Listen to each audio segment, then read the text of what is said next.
Hello, good morning. A warm welcome to the International Virtual Conference on Commerce, Trade and Sustainable Development conducted by Postgraduate Department of Commerce, St. Aloysius College, Elthuruth, in collaboration with the Department of Arts, Christ College, Pune. Before we begin, let me introduce myself. I am Akshara, second year MCOM student from St. Aloysius College, Elthuruth. As we all know, commerce, trade, and sustainable development are intricately linked in the global landscape. As economies engage in trade, there's a growing recognition of the importance of sustainability in fostering long term prosperity. Sustainable development emphasizes balancing economic growth with environmental and social considerations. As nations collaborate to address climatic change and social inequality, integrating sustainability into commerce becomes paramount for a resilient and equitable global economy. And I think it needs a great effort and lot of hard work to conduct an international conference on the topic of such relevance. And it's really important to share a glimpse of the organizations and departments behind the effort.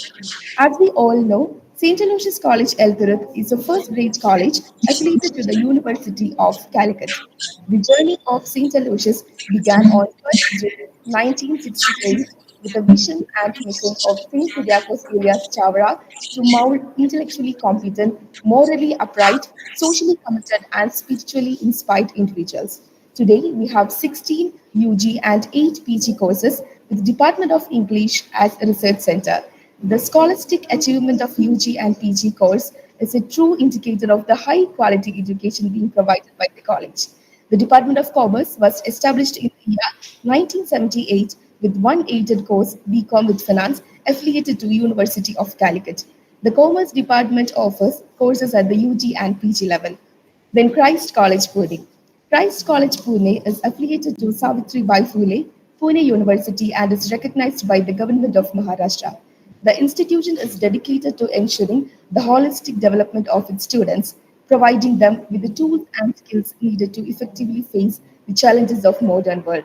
The Department of Arts at Christ College, Pune offers a BA Economics program. At the Department of Arts, students explore the dynamic world of economics, unlock their potential for success. So once again, welcoming you all to the inaugural session of this international seminar. However, in keeping with the traditions of our culture and heritage, we will begin with invoking of blessings. So may I request Ms. Gauri S. Kumar from First MCom of St. Aloysius College to do the needful. Jagadishwara Jagadishwara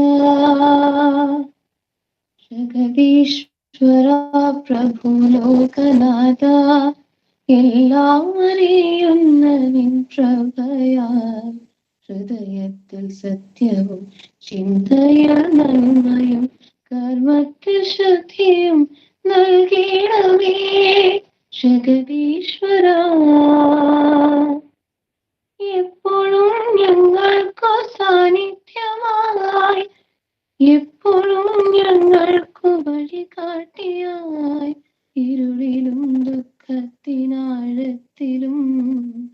ഒരുപോലെ ഞങ്ങൾക്കു തുണയാകണേ ജഗദീശ്വര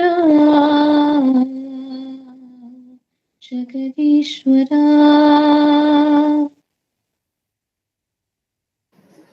Thank you, Gauri. And now I would like to request Ms. Nana Joy, Coordinator, PG Department of Commerce from St. Aloysius College, Elthuruth, to kindly deliver the welcome address. Good morning to all. Respected dignitaries of our international conference, participants from different institutions, research scholars, faculty members of St. Aloysius College, Elthuruth, and Christ College, Pune. PG Department of Commerce, St. Aloysius College, Elthuruth, in collaboration with Department of Christ, is organizing an international conference on commerce, trade, and sustainable development. In this occasion, it is with great pleasure and immense excitement that I extend a heartfelt welcome to Dr. Father Arun Anthony Chui, CMI, Principal, Christ College, Pune, who is here to preside over the conference, Reverend Father Thomas Chakramakil, CMI, Manager, St. Aloysius College, Elthuruth, who is going to inaugurate the conference. Reverend Father James Tail CMI, Manager, Christ College, Pune. Reverend Father Arun Jose K. Barsar, St. Aloysius College, Elthuruth. Distinguished Speaker, Dr. K. Shankar Ganesh, Professor and Associate Dean, Faculty of Management, Sharada University, Uzbekistan. Mr. Bitto Benny, Assistant Professor, Christ College, Pune, who will chair the paper presentation session. Dr. T.K. Pius, Self-Financing Director, St. Aloysius College, Elthuruth, and Dr. Libison K.P., IQAC Coordinator, St. Aloysius College, Elthuruth, to the international conference hosted here. This conference serves as a nexus, bringing together brilliant minds from diverse backgrounds, cultures, and fields of expertise. Today, we find ourselves on a shared journey of exploration, discovery, and collaboration. The conversations that will unfold over the conference have the potential to shape the future, drive innovation, and transcend boundaries. Our gratitude goes to all the participants, distinguished speakers, and organizers who have contributed to the realization of the global gathering. Your presence here is a testament to the commitment we share towards advancing knowledge and fostering international cooperation. As we delve into the various sessions and presentations, let us embrace the opportunity to learn from each other, challenge our perspectives, and collectively contribute to the advancement of our respective fields. May the connections forged during this conference extend beyond these walls, creating a new network of collaborations that transcends borders. Once again, welcome each and everyone to the International Conference. May our time together be marked by fruitful exchanges, new insights, and lasting connections. Thank you. Thank you so much, ma'am. Ladies and gentlemen, it is indeed an honor to have with us Dr. Father Arun Anthony Chulli Siabai, Principal of Christ College, Pune, for the presidential address. So please.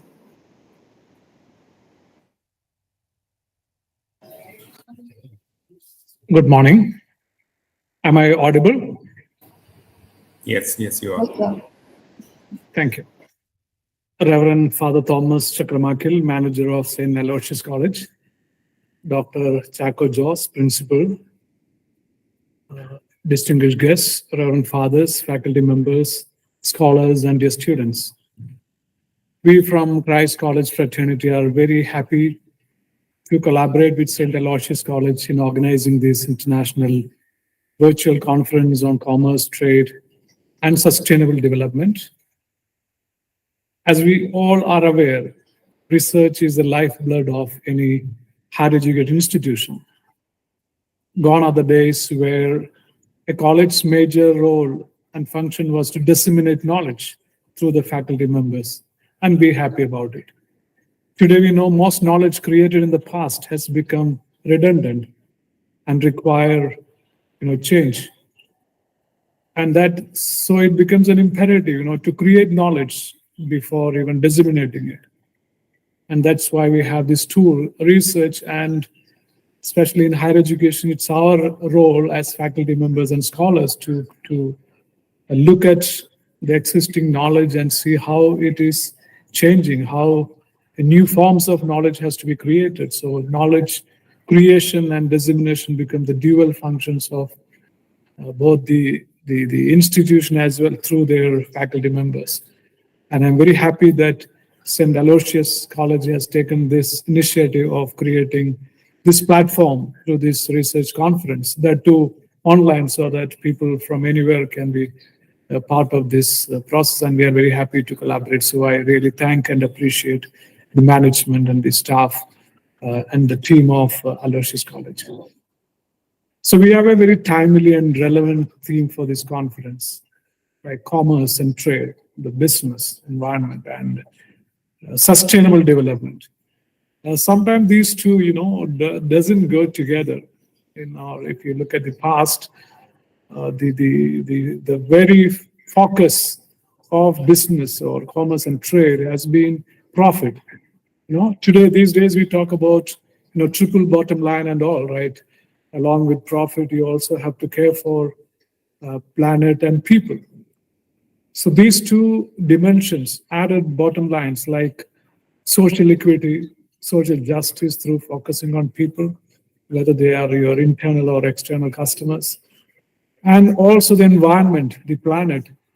This is not just a rhetoric which has been in the past, but today, unless we have become very very aware, so many a time painstakingly aware that unless we care for these, it can have very very very very bad impact for all of us, and we are all across the globe are experiencing that through various calamities, through various problems which are hitting back. The environment is hitting back. Communities are hitting back on both organizations and the society. So I think the whole concept of sustainable development, that means we cannot compromise that our needs of our present needs, the current needs of the society or all of us cannot be compromised for the needs of the future generation. So that's the whole. So our behaviors, our actions, all have to be sustainable, especially as faculty members teaching, engaging in teaching business. It is our responsibility to instill this fundamental, attitude and principle to among students to focus on all these three elements together. In economics, there's a very interesting term called taxation without representation. It means the future, because of our unsustainable behaviors, that means going beyond our needs, satisfying our greed.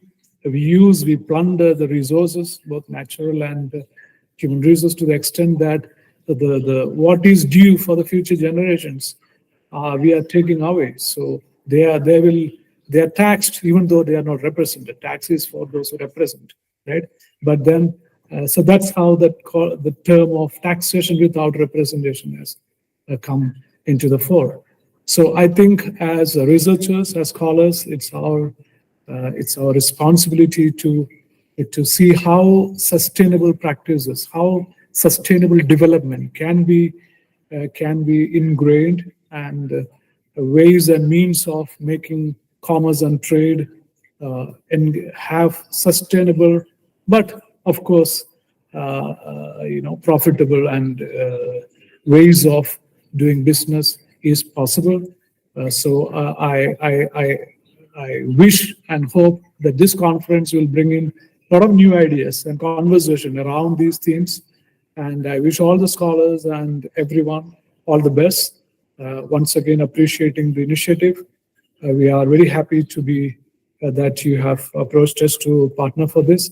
So once again, all the best. Thank you very much. Thank you so much, sir.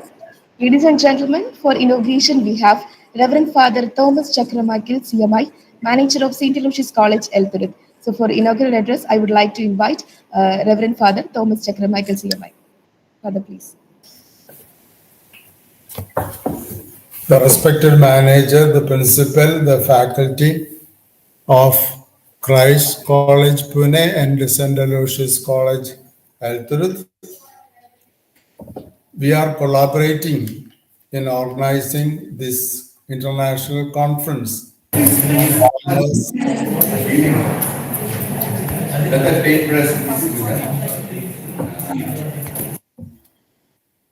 on commerce, trade, and sustainable development. We know that the global development, economic development, depend on commerce and trade between the nations, and in turn ends in the national development. In the same situation, we see the economic growth of a handful of persons, and the majority of the people remain undeveloped and some in utter poverty. And we speak of sustainable development which aims at meeting the needs of all people globally, protecting the environment and creating a better and more equitable world. Exploitation of the natural resources, environmental pollution, exploitation of laborers, poor waste management, unfair trade practices, monopoly of resources and goods, spread of counterfeit and low quality of goods, aiming at short-term profits at the expense of sustainable long-term profits are some of the negative trends in commerce and trade against the sustainable development. I hope that the resource person, Dr. Shankar Ganesh, Professor and Associate Dean of the Faculty of Management, Sharda University of Uzbekistan, and those who present their research papers will focus on various aspects of this topic. I wish that this collaborative project between our college and Christ College Pune will be a success and will be only a beginning and will encourage all of us for organizing much more academic activities offline and online in future. With these words, I, with your permission, declare the international conference inaugurated. Thank you. Thank you, Father. Thank you so much. It's also an indeed honor to have with us Dr. Chaco Jospi, Principal of St. Aloysius College, for felicitation. So I would like to invite Sir, please. Please. Thank you. The president of this inaugural session, Dr. Father Arun Anthony, manager of St. Aloysius College, Reverend Father Thomas Chakramakil, other dignitaries present in this inaugural function and attending in this international virtual conference on commerce, trade, and sustainable development, which is being organized jointly by the PG Department of Commerce of St. Aloysius College, Elthuruth, and Christ College, Pune. I'm extremely happy to be part of this conference because this is another realization of an MOU signed between two institutions. In fact, it was during the Terrennial Conference of Xavier Board at Goa last year that St. Aloysius College, Elthuruth, and Christ College, Pune decided to have an MOU, and the MOU was signed. So with this conference, it gets start rolling, and I'm happy that the two institutions are collaborating for the development of the academic community. Today, we are discussing a topic which is very relevant, commerce, trade, and commerce and trade that has focus on sustainable development is often missing. In fact, as all of us know, our present Pope Francis is a champion of cause of sustainable development, and there is an annual event that is taking place at Assisi, Italy, titled Economy of Francisco, which concentrates on sustainable development, sustainable trade, and sustainable commerce. It brings together economic students from all over the world to Italy for a 1-week conference where they will discuss matters related to sustainable development and Pope Francis himself will be present in one of the sessions to interact with this youth. So this conference is also giving opportunity to faculty members, research scholars, and students from different parts of India to present their papers. And I hope everyone participating in this conference will make the very best use of this conference. I wish all the very best to all the paper presenters and other participants. Thank you. Thank you very much, sir. For felicitation, I would like to invite Reverend Father Arun Jose K. Barsar of St. Aloysius College, Elthuruth. Father, please. Good morning, everyone. I hope that I'm audible. Yes, you are. Yes, Father, yeah. Okay.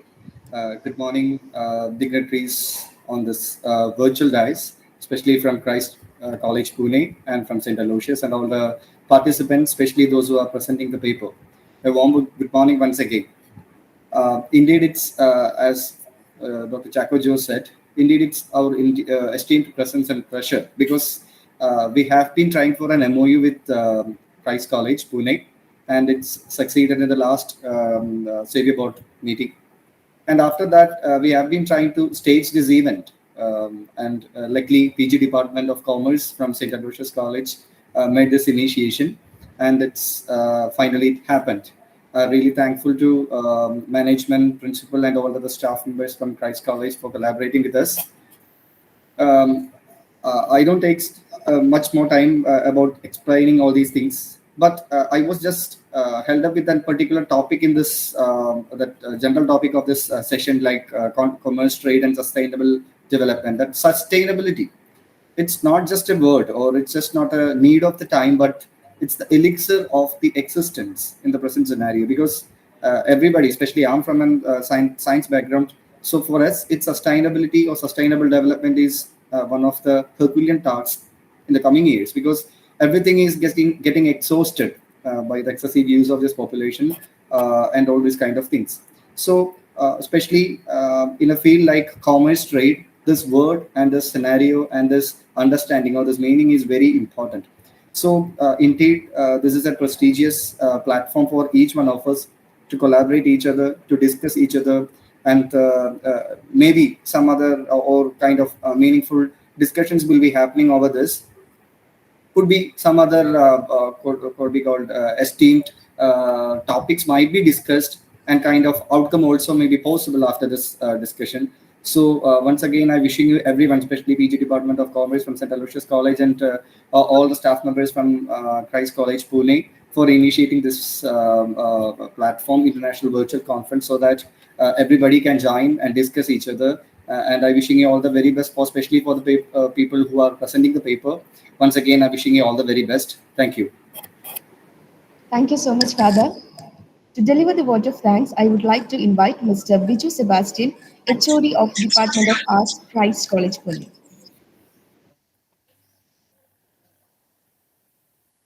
A very good morning to all. The luminous presence of our esteemed guests, Reverend Father Thomas Chakramakil, Dr. Chaco Jose P., Dr. Father Arun Anthony Chuli CMI, Reverend Father Arun George, Dr. K. Shankar Ganesh, Ms. Nana Joy, Ms. Merin Verghese, and Dr. Pius, all the participants of this conference. I extend my profound gratitude to each one of you. A heartfelt thank you to our visionary collaborators from St. Aloysius College, Elthuruth, and our diligent team at Christ College, Pune, Department of Arts. Your commitment to academic excellence and collaboration has infused this event with vibrancy and depth. Special commendation goes to our meticulous efforts to our organizing secretaries, Ms. Merin Verghese and Ms. Nana Joy, and the entire committee. Their dedication behind the scenes has been backbone of this seamless execution.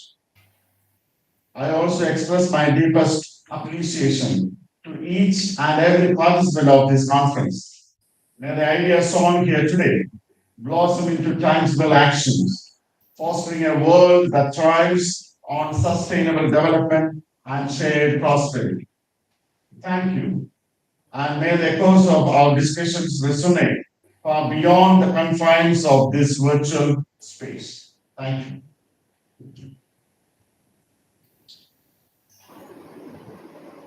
Thank you so much, sir. Ladies and gentlemen, we have an official photo session. So for that, may I request all the participants to turn on your camera.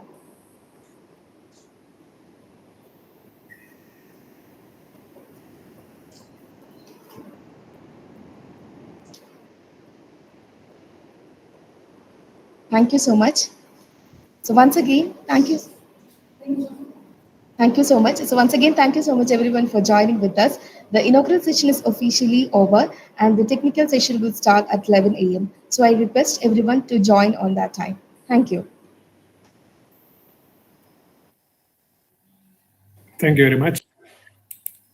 We are gathered here today to investigate and thoughtfully consider the insightful conversations and informations that have been exchanged throughout this event. With great pleasure, I welcome our resource person who has graciously agreed to us to share his knowledge with us.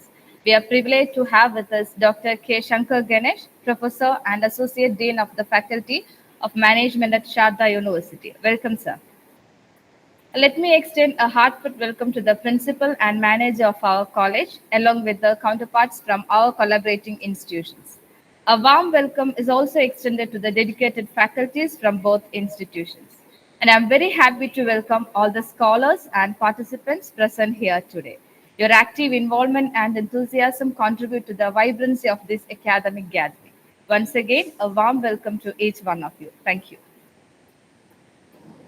Thank you, ma'am. To introduce the resource person, I welcome Gauri S. Kumar, first year MCOM student from St. Aloysius College. Ladies and gentlemen, distinguished guests, faculty members, and participants from various institutions, a very warm good morning to one and all. It is my pleasant privilege to introduce Dr. K. Shankar Ganesh, Professor, Associate Dean, and Faculty of Management, Sharda University, Uzbekistan, whose commitment, vision, tireless efforts towards significant achievements as admission head, media coordinator, soft skill trainer, valuation board chairman, PhD external evaluator, and many more. We are very much esteemed to have you here, sir. Dr. K. Shankar Ganesh is a visionary leader whose academic journey is as impressive as it is inspiring. Holding PhD in marketing management, MPhil in management, masters in personal management and industrial relations, as well as in business administration. With his extensive background in a problem solving skill, he contributed his academic excellence in more than 15 guest lecture programs and more than 25 training programs in various educational institutions. Dr. K. Shankar Ganesh is a prolific author whose dedication resulted in several remarkable literary works. Dean's contributions have not gone unnoticed. These recognitions are a testament quality and significance of his writing skills. He has been honored with the award for academic leadership in the year 2018. Bean publications offer a captivating journey into his commitment and shines a unique wealth of knowledge which invites readers to explore new thoughts and understanding. So he has served 22 years of his teaching career as a professor, academic supervisor, and as dean of various universities. His presence in 33 conferences, both national and international, is a remarkable factor that brings out his proficiency in his career. It's an honor to have such an esteemed person as today's resource person for our international conference. I really feel privileged to welcome Dr. K. Shankar Ganesh to this international conference. Welcome, you, sir. Thank you. Thank you, Gauri. And I invite our resource person to handle the session. Over to you, sir. Thank you. Thank you so much. Am I audible? Yes, sir. Yeah. Thank you. So, good morning, all dignitaries, beloved teaching fraternity across the world, my dear beloved students. I take this opportunity to thank the organizing team, Dr. Nanette Joy and team, for enthusiastically, tirelessly working for this conference, and and the collaborating college, Christ College of Pune, have done a marvelous job in this conference. Yes. Let us go to the topic today. Today's discussion is about innovative and sustainable practices in business and management. Yes. Why should we think about this now? Are we late? Is there anything serious going here? Or is this the topic which is very important for conference?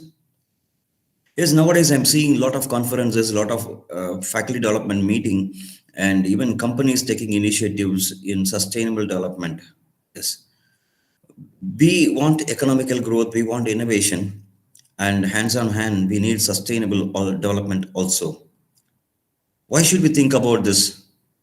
Many of the younger generations are here, and the people who teach and disseminate knowledge in institutions are here. And what is the need for this topic? Why don't we choose some technology in banking, technology in industries? What is the need for choosing this? The risk, the dignitaries who spoke in the inaugural session rightly addressed. It is not the point of need of the hour, it is the need of the practice.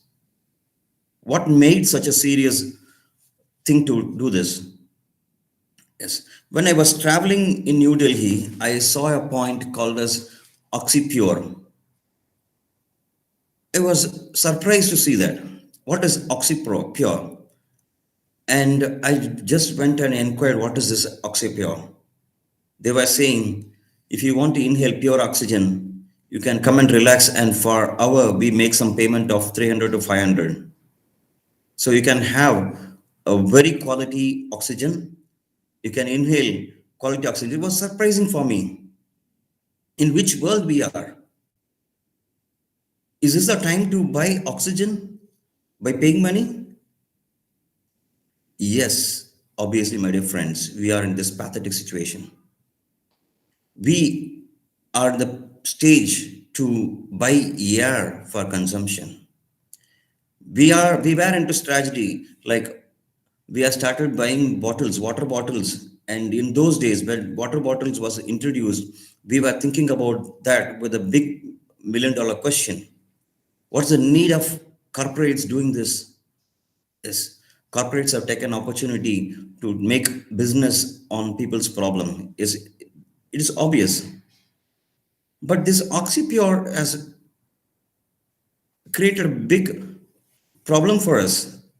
This is the time where we have to realize where we are, in which world we are, what kind of habitats are destructing these environments.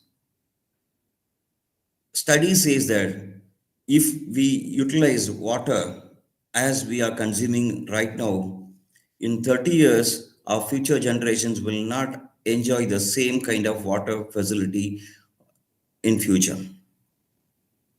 The study says that if we practice the same deforesting practices, in another 30 years, 10% of forest will be remaining. And in another 100 years, there will be no forest. We have to turn back and see the destructions what mankind has done to this environment. In terms of, we speak more in terms of innovation, we speak more about economical growth. By the same time, the environmental damages have, it cannot be replaced. So now it is the hour. Rightly, this conference is a platform for us to rethink and be resilient to act individually. Of course, the topic mainly focuses on business and management practices, but I wish, as a person, I wish individuals should take more initiative.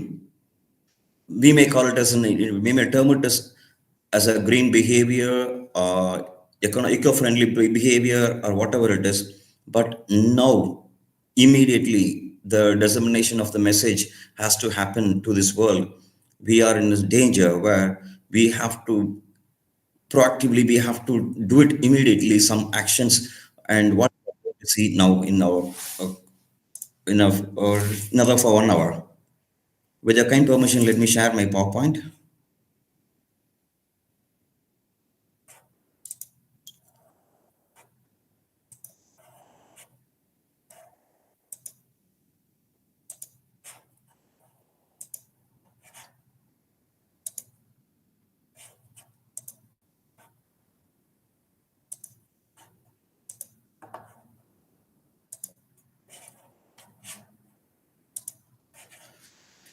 Is my PowerPoint is visible? Can anyone comment, please? Yes, yes, sir. It is visible. Okay, thank you, thank you. Yes. Let us see what are the biggest problems we are encountering and how or what is the intensity of the problem is big, how big it is growing year by year is so important. I think many of us have heard about greenhouse gas emission. So due to release of carbon dioxide, when we burn fossil fuels, oil, coal, natural gas, so carbon dioxide is emitted, and the percentage of emission is increasing every year by year, and this is called as greenhouse gas emission. This is a reason for many destructions like change in the climate, or we may say that ozone layers is been damaged. For many other reasons, this is a major reason. And now countries have started measuring their own greenhouse emissions, and they have unitarily come to a conclusion that they have to restrict this. So, as a sustainable goals, 17 goals of the world, this is among one of the goal which will be telling how much carbon dioxide this world is emitting, each country is emitting, and what is the limit of that carbon dioxide emission. So, this kind of destruction is the first destruction which is a major problem to this world. And we can see every year in recently to 2022, 1.7 percentage of carbon dioxide has increased, and it is the highest of this many years. And we can see since 1990, the global greenhouse gas emission has increased by more than 60 percentage. Within short span of 30 years, we have increased 60 percentage. And that is a major drive for the climatic change and the failure of monsoon. Even it is causing damages to the living beings.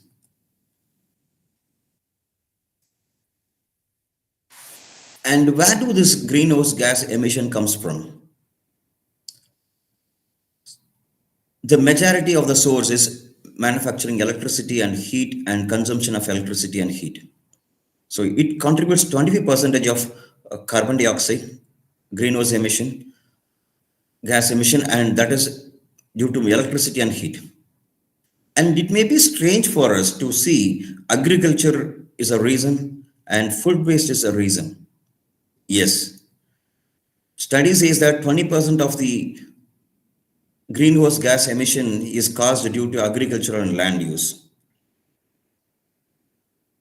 The wastages happening in agricultural products, the food products properly not used or wastage of more food products. So these also contributes in greenhouse gas emission. We can see industry, another third major factor. Industrial growth, always we see that we are the top 5 industrial growing economy in this world. And another hands on hand, we see that India is growing in greenhouse gas emission also. And transportation, 14 percentage of greenhouse gas contribution is done through transportation. And buildings. So now companies have started thinking about green building for infrastructure, green building consumption, green building development, which means that we reduce the usage of we reduce, that is, we see that in infrastructure development, we see wastages is minimized, and the consumption of electricity is minimized, consumption of raw material is minimized, and also we focus more on uh, reusable products or products which is having more lifespan. So this is the origin where we can see how we can reduce, which is the area we have to focus more on for reducing greenhouse gas emission. In 2015, even now, the statistics says that China is number one, USA, and third is India. Third is India in greenhouse gas emission index, which is having highest, where China and US are more. This happens because of industrial growth, population, and our consumption pattern, destructions of various pollutions. We can see water pollution, air pollution, soil degradation, and other pollutions which is causing for this reason. Second threat or second problem we have to focus on is poor governance. Yes. For years together, we are speaking about the environmental damages, pollution, which is going to damage our future generations, which will never give up what we enjoy today to our future generations. But still, what practices we do for that, for curtailing environmental damages? As being institution, as being business organizations, as being individual, as being a household, what kind of measures we take? In fact, I would say the consumption of plastics, the usage of plastics, the usage of burning materials, electricity has increased every year by year. I was talking to a person who was a director of electricity manufacturing in Tamil Nadu for a while. And I asked him, every year you estimate what is the future demand of electricity and how shortage of electricity is happening. They have a calculations like this. Since the population increases, the future expectation may be the future the future demand will increase. But what is happening is each households have started increasing consuming the electricity. We have increased the appliances, usage of appliances in our home, which means that obviously we have increased the demand of electricity. And we have increased the demand of more consumption of plastics nowadays in our daily activities. So who is monitoring on self? Whether the government is going to do, or whether the individual is going to do, or whether the households are going to do. Now, it is very important that governance of carbon tax, like now 27 countries have started introducing carbon tax, because now there is an awareness about the emission of carbon, and the countries have to limit their carbon emission, and there should be a governance in country wise as well as industry wise. So 27 countries have unanimously accepted to involve carbon tax. So if any industry is emitting carbon, and according to the intensity, their taxes will be imposed. So European Union has taken a strong decision on this, but still their carbon tax has been implemented, and but still their greenhouse gas emission is very less. And this kind of tax at any time may be imposed in India also. Another thing is multiple market failures happened due to climatical change. The statement was given by Nicholas Steen. He is a British economist. He is a British economist thinker who says that we cannot predict now business because of this climatical change. because of the environmental damages the mankind is doing to this world, the market failure is happening, the business is happening, business failure is happening, and the reason, the remedial, what he suggests is it is a time to think about recycle, reuse, and long life products. And companies have started looking into this aspect as a more serious aspect. For example, Microsoft has invested 2 billion into green technologies in June 26 and this year. And there are many more news happening in India, even saying that Jio has introduced, or Tata is going to invest on eco-friendly renewable energy sources.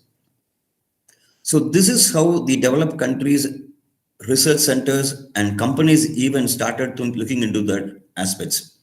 But governance is what self-initiative by countries, by individuals, by companies has to take place, and this has not been monitored properly. So this is another problem which we encounter, and we can see in 1880s there was increase in temperature. Every year you can see 0.5 degrees Celsius of increase every year. But now study says that past 5 years we have 1.5 degrees Celsius of temperature increase, which is major reason for many disasters happening in this world. Even study says that the rise in the temperature in this Indian Ocean is maybe reason for earthquake kind of thing, failure of monsoons, and even this hot geopolitically, we experience a hot weather. That is also happening because of this environmental problems. Yes, this is another pathetic situation where is like issue where we have to look into food waste. Yes. Is food waste is such a serious thing in carbon emission? Yes, obviously. This takes major contribution, that is third major contribution in greenhouse gas emission annually in this world. And we can see around 1.3 billion tons is wasted or lost every year. This is enough to feed 3 billion people. And one side, we see the food waste is increasing. Another side, we'll see another corner of the world, the people are dying because of starving without getting food. So the imbalancement is there. Seriously thinking onto food waste and curtailing the food waste is very much important right now. And food waste or loss occurs at different stages in developing countries and developed countries. So the problem is differently in different developing countries and developed countries. 40% of the food waste occurs uh, post-harvest and processing levels in developing countries. But where in developed countries, the waste is happening at consumers level and retailing level. So after cultivation, after manufacturing, at the level of consumption level, food waste is happening, which cannot be agreed. I knew certain concepts called as food bank in some corners of India, especially in Tamil Nadu, some streets I have heard about food bank. What they do is they collect the food waste from all people and they deliver to the people, those who do not have food. Of course, this is a small initiative, which will not be the solution for this kind of big problem.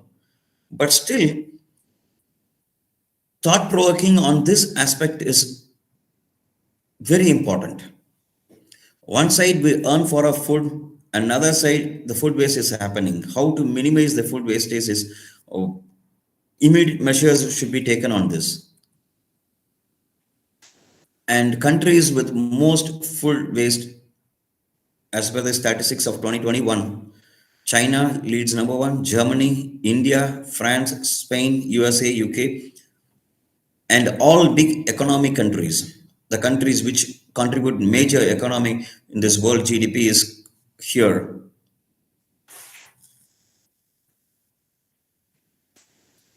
And another major economic environmental problem is biodiversity loss. Yes. Mankind is one among the living beings in this world, in this earth, but we take the upper hand in entirely enjoying this world. We create this world, we completely take over this world as our property. And what is the result? So according to World Wildlife Federation, the report says that the size of mammals, fishes, birds, reptiles, and amphibians has experienced a decline of 68% in 46 years or 50 years approximately. The 68% of other living beings has declined. And the report attribute says that this biodiversity loss to variety of factors, majorly like encroachment of lands, destructive behaviors, habits against the environments, and deforesting. These are the major reasons for the decline of biodiversity or biodiversity loss. Yes, we as government has taken a lot of initiatives in plastic pollution, and I was very worried on seeing this. Half of the all plastics even manufactured have been done in the last 15 years, which mean to say that 50% of the plastics what we have in this world is manufactured in the last 15 years, which mean to say that the issue of plastic, discussing on plastics started maybe in the last 30 years. After realizing the consequences of plastics, our mankind has manufactured more plastics, half of the plastics after this 15 years. Are we in the right direction? My question is, are we in the right direction? Are we in the right setup? Are we really taking this thing seriously? So every year about 8 million tons of plastic waste escapes into oceans from coastal areas. And if it is calculated, 5 garbage bags full of trash on every foot of coastal line of the world. So the wastages which we put into oceans are equivalent to 5 garbage baggages full of trash put into coastal area. This can be never permitted and it has to be stopped. This problem has to be addressed. And let us see the facts of plastic pollution in this world. So National Geographic found that 91% of all plastics that have been made is not recycled. So the companies, very few companies are recycling their plastic manufacturing. Very recently, I saw an advertisement of Coca-Cola, the company, their sustainable initiatives. They have started collecting the products, they have started collecting the used products which of bottle, and they have started recycling it. So this initiative has increased, and which is one company doing this or very few companies doing this is not going to give a solution for this. Monitoring the manufacturing of plastics, monitoring the existence of plastics in this world and reusing it. And every year the manufacturing of plastic should go down or immediately should be stopped. May not be stopped immediately, but drastically it should be reduced. This will give a solution for this kind of issue. The world generates 400 million tons of plastics every year, and US produces 40 million metric tons of plastics every year. So they are the major highest plastic manufacturers in this world. And if we see more than 8 million tons of the plastics enter into ocean every year, and ocean plastic pollution on track to rise 20 million metric tons in 2040. And as of now, 1 lakh animals die from plastic pollution each year. Human ingest 5 grams of plastics every week due to their daily consumption practices of plastics, which means that is one of the major health destructing behavior through which we consume plastics. deforestation and pollution, air pollution. By the year 2030, the planet may have only 10% of forests because of deforestation. And if it is not stopped, we will lose all the forests in 100 years. And World Health Organization says that shows that the estimated 4.2 to 7 million people die on air pollution. And you can see there is a measure of air index quality.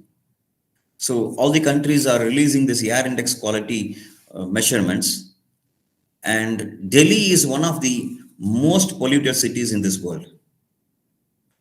And there was a calculation among the countries in Asia, and we can see Bangladesh, which is having most polluted air in this Asian countries, then Pakistan, then India, Mongolia, Afghanistan. So the countries having best air pollution, the least air pollution is Japan, Singapore, Philippines, Taiwan, and Hong Kong. These countries are also developing industries. These countries are also consuming more and more fossil products, but they focus more on renewable energy.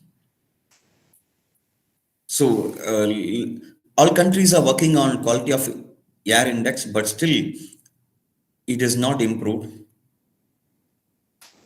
And this problem, I think many of us might have not listened. Fast fashion and textile wastages. Yes, 10% of the total carbon emission is coming from textile wastages. Because of huge consumption of dress materials and wastages, we dispose dress materials every now and then, and the manufacturing of dress materials have increased to a major extent. The dyes and inks we use in our dresses is also hazardous. And we can see 10 years before, 20 years before, we used to purchase dress materials and only in the festival time. Now the practice, the habit of purchasing dresses have changed. It has become a hobby. Every month we do purchase. Anyone from the home purchases, because the purchase has become that easy for us. I used to tell my people, I'm in danger, even my dependents, when my dependents are taking their mobile phone. I mean, I'm in danger because they obviously, their time pass is Flipkart and Amazon. They spend their majority time in Instagram and Facebook. That is okay. That is not that much hurting my financial situation. But when they open Amazon for no reason, when they open Flipkart for no reason, there my critical situation starts. Which means that they started thinking of buying some products, and that may be majorly textile products. And we have purchased these textile products for time. I mean, for time pass. Even see the change in behavior of the people, how it has been changed. So this kind of habits should be changed, not in individuals. Also, the industry has to see the manufacturing of course, the government is, everyone needs more product, no production. So we need to increase our GDP, we need to increase our contribution in economy, productivity has to increase, and the economy has to increase. But the wastages has to be minimized. The disposal has to be done properly. So fashion alone produces, the waste textile products alone produces carbon, which is produced more than by aviation and shipping sectors produced together. That much we produce more. And now it is the need of the hour to see about what is the practice which we are going to adopt for controlling this environmental damages. Sustainable development. We speak about sustainable development. One side, the damages are happening to the environment. I knew one college in Kerala which is very much focusing on sustainable development.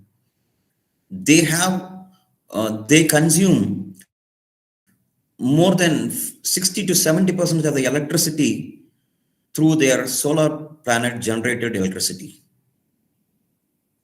and they have biogas installation for entire hostel supply of gases, which means that they do their own food waste and they generate gas, biogas, and that generated biogas is used for fuel of kitchen. And some thousands of square feet of basement is allocated for rainwater harvesting. So the rainwater collected during rainy seasons is used for another 3 months to 4 months, which is to say that they do not use the groundwater for their consumption. So the practices, the awareness which we have started looking into things of saying saving the world is has to increase like this. People started thinking about like I was very happy, like many government has made a rule saying that in each and every house rainwater harvesting is a must, especially in cities, which means that the rainwater is not entering into the ground. It is just passing away the drainages and it is taken away to the sea or ocean, which is a major damage happening to the environment. So let us focus on what are the practices we can inculcate for the replacement of environmental damages. So innovation is always speaking about efficiency and improvement of quality. But now innovation, let it be for sustainable development, efficiency through environmental replacement of damages, pioneering through reducing the emission of carbon, partnering or collaborating with other organizations to stop or create awareness about environmental damages, and see that affordability and quality and functions is ending or ensuring the increase in usage of recycled products or long life products and lessen consumption of environmental damaging products. Yes. Economists and environmental thinkers are speaking about circular economy models. This model focuses on, as I mentioned, longevity, reuse, and recycling of products. It starts with designing better products, designing eco-friendly products, designing products which will cause material less of material wastages, designing a product which will consume less energy to manufacture, and which is when even when it is disposed, it is causing less damage to this earth.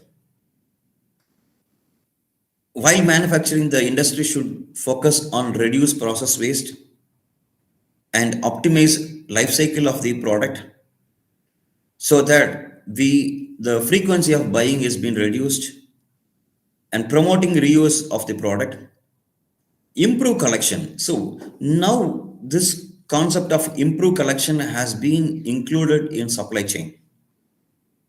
We call it as even improve collection or recycling activities or reverse logistics. Okay, so improve collection of recycling products should happen, and encourage recycling, invest in infrastructure, and develop markets for recycled markets. So that will give a solution, that will slow down, even more slow down the environmental damages what mankind is doing to this world. So this kind of initiative should be taken in all industries, all manufacturing institutions, even in service sectors, and by individuals in total. Renewable energy sources, yes. As we focus majorly in generating electricity, energy, and manufacturing through the oil and gas, coal products. Now it is a time to change. We have to incorporate more solar wind power system and hydro power system, which will give us an alternative solution, renewable energies. I recently saw an advertisement of Indianapolis Airport, which is generating 22 megawatts of electricity, which is contributing a major amount, more than 80% of the sources of the electricity which they consume. And I'm really proud of Cochin International Airport, which is one international airport which is sustainable, which is completely manufacturing their electricity which they consume. So they have some more than 10,000 panels of solar electrical board, which is which is supplying their entire requirement of electricity. So Cochin International Airport is a self-sustained electricity, like in terms of electricity. And only airport in India is this Cochin International Airport, which is self-sustained, fully solar powered planet airport.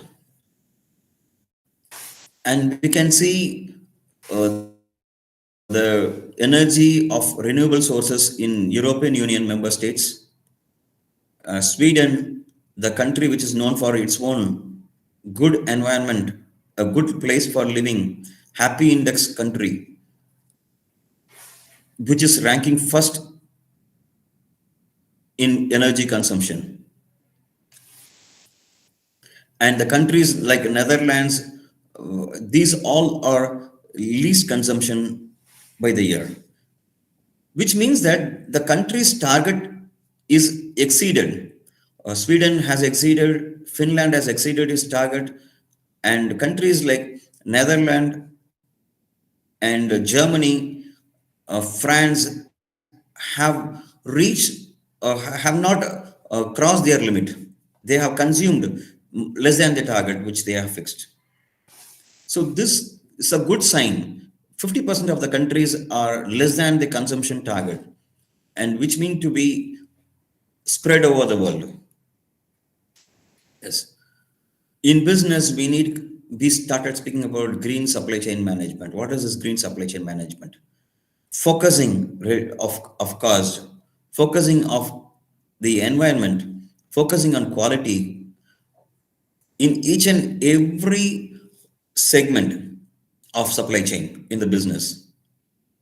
So when we are into manufacturing, we have to choose a raw material which is causing less environmental damages. We have to choose a process which will emit less carbon.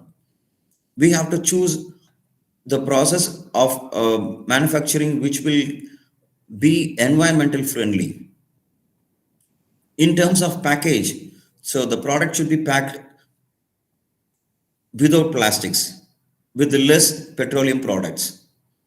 And when comes for transportation, so green transportation should be used, which means that the fuel efficient vehicle should be used. And also maximum loading, which will help us to minimize the cost as well as transportation, should be focused. The travel distance, the travel route should be more economical, more short, which will help the transportation to reduce their oil consumption as well as carbon emission. So focusing in each and every part of manufacturing will give a wholesome of better benefit. Point of sales. So even at the point of sales, a retail store, we can think about reducing the carbon emission or reducing the energy utilization. And customer usage, educating the customer how to use the product, how to reuse the product, and how to help the companies for recycling its products.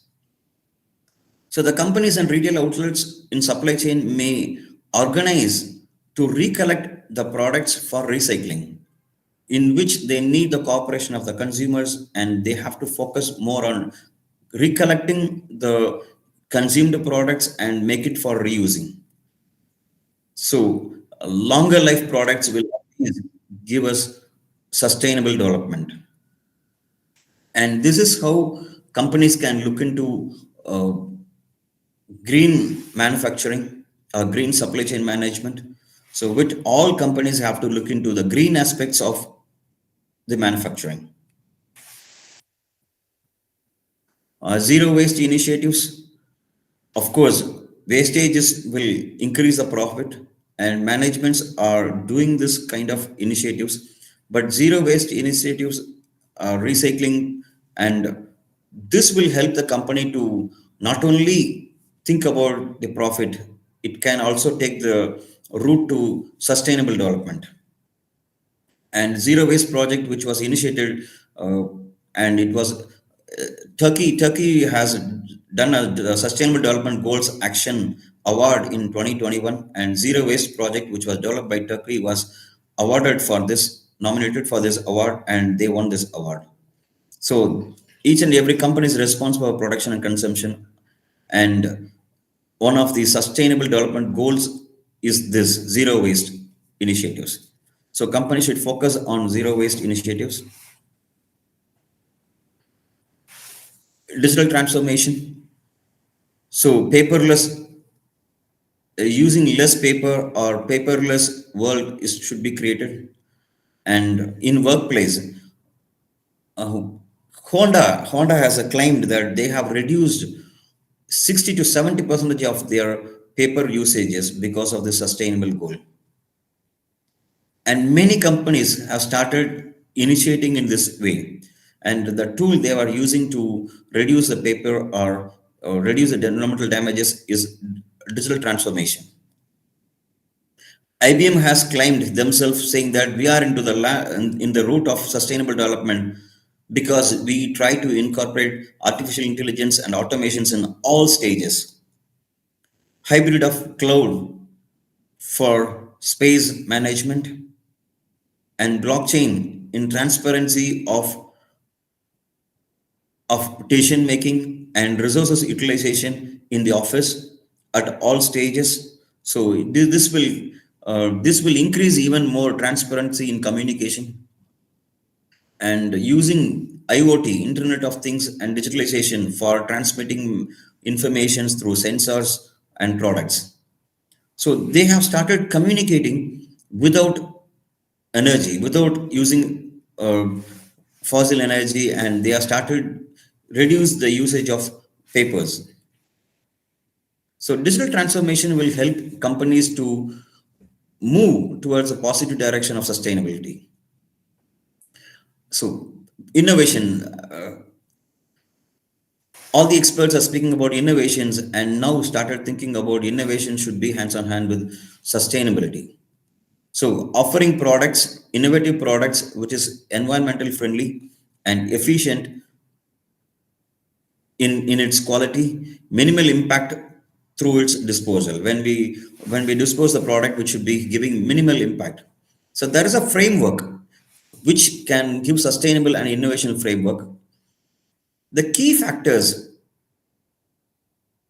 the enablers should be the companies, universities, research and development institutions, government, customers, suppliers, competitors, industrial associations, and NGOs. It includes all essential institutions and bodies which can be a key factor to initiate sustainable innovation. So the top institutions or top players are companies and universities and educational institutions, research centers. So here is where a fast movement towards sustainable and innovation framework can be developed. And the innovation and sustainable development should be not only looking for economical development, it has to look for environmental, non-damages, and social benefits.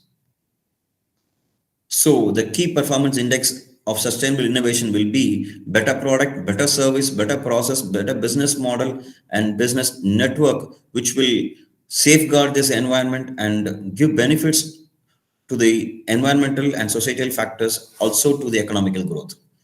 So economical growth will be our prime motto, in which environmental and social benefits should be clubbed with. I would like to point out a research paper here, the field of research in sustainable manufacturing, which was studied by Jeremy and Rainer and his team. This was published in 2017, and they say that there are 4 dimensions of sustainable manufacturing. So if any company has to think about sustainable manufacturing, the major components are manufacturing technologies. So the technologies and the discipline should be interrelated, which is always focusing on sustainability. The product life cycle, we should keep the prime motto of product life cycle is to sustainable. Value creation network. The networks and disciplines should be value creation, which is not damaging the environment, and global manufacturing impacts. So keeping in this all 4 factors in mind, the companies has to strive towards sustainable manufacturing. So this publications was accepted, and this is one of the important guidelines for sustainable manufacturing establishment. Thinking products on designing as a sustainable design.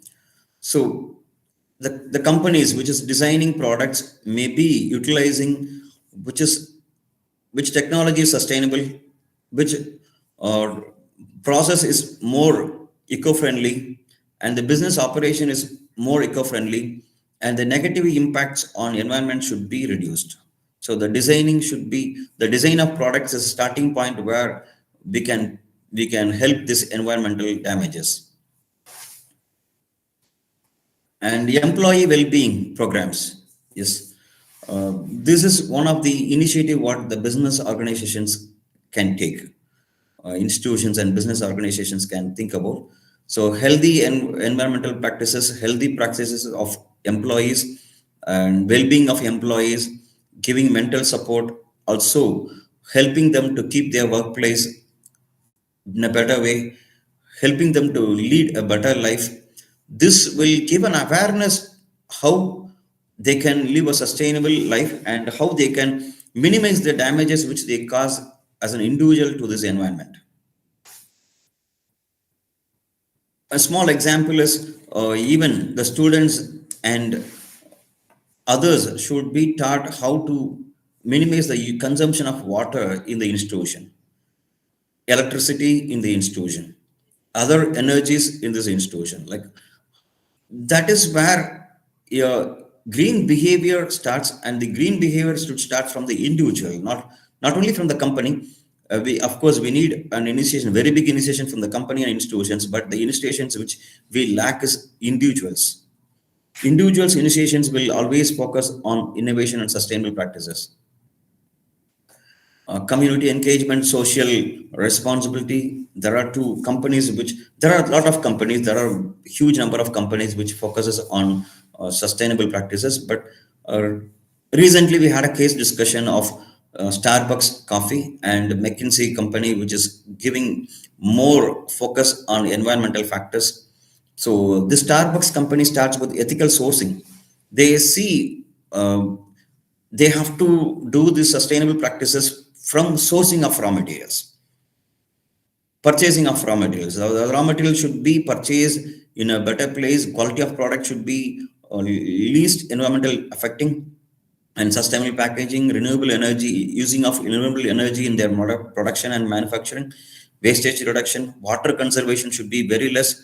Then green building designing, using less plastics, using less environmental polluting products, and community engagement. These all are the initiatives taken by Starbucks, and McKinsey company is also solving the nature nexus through food problem, agricultural advices, agricultural recommendations to farmers, and proper land use and water use.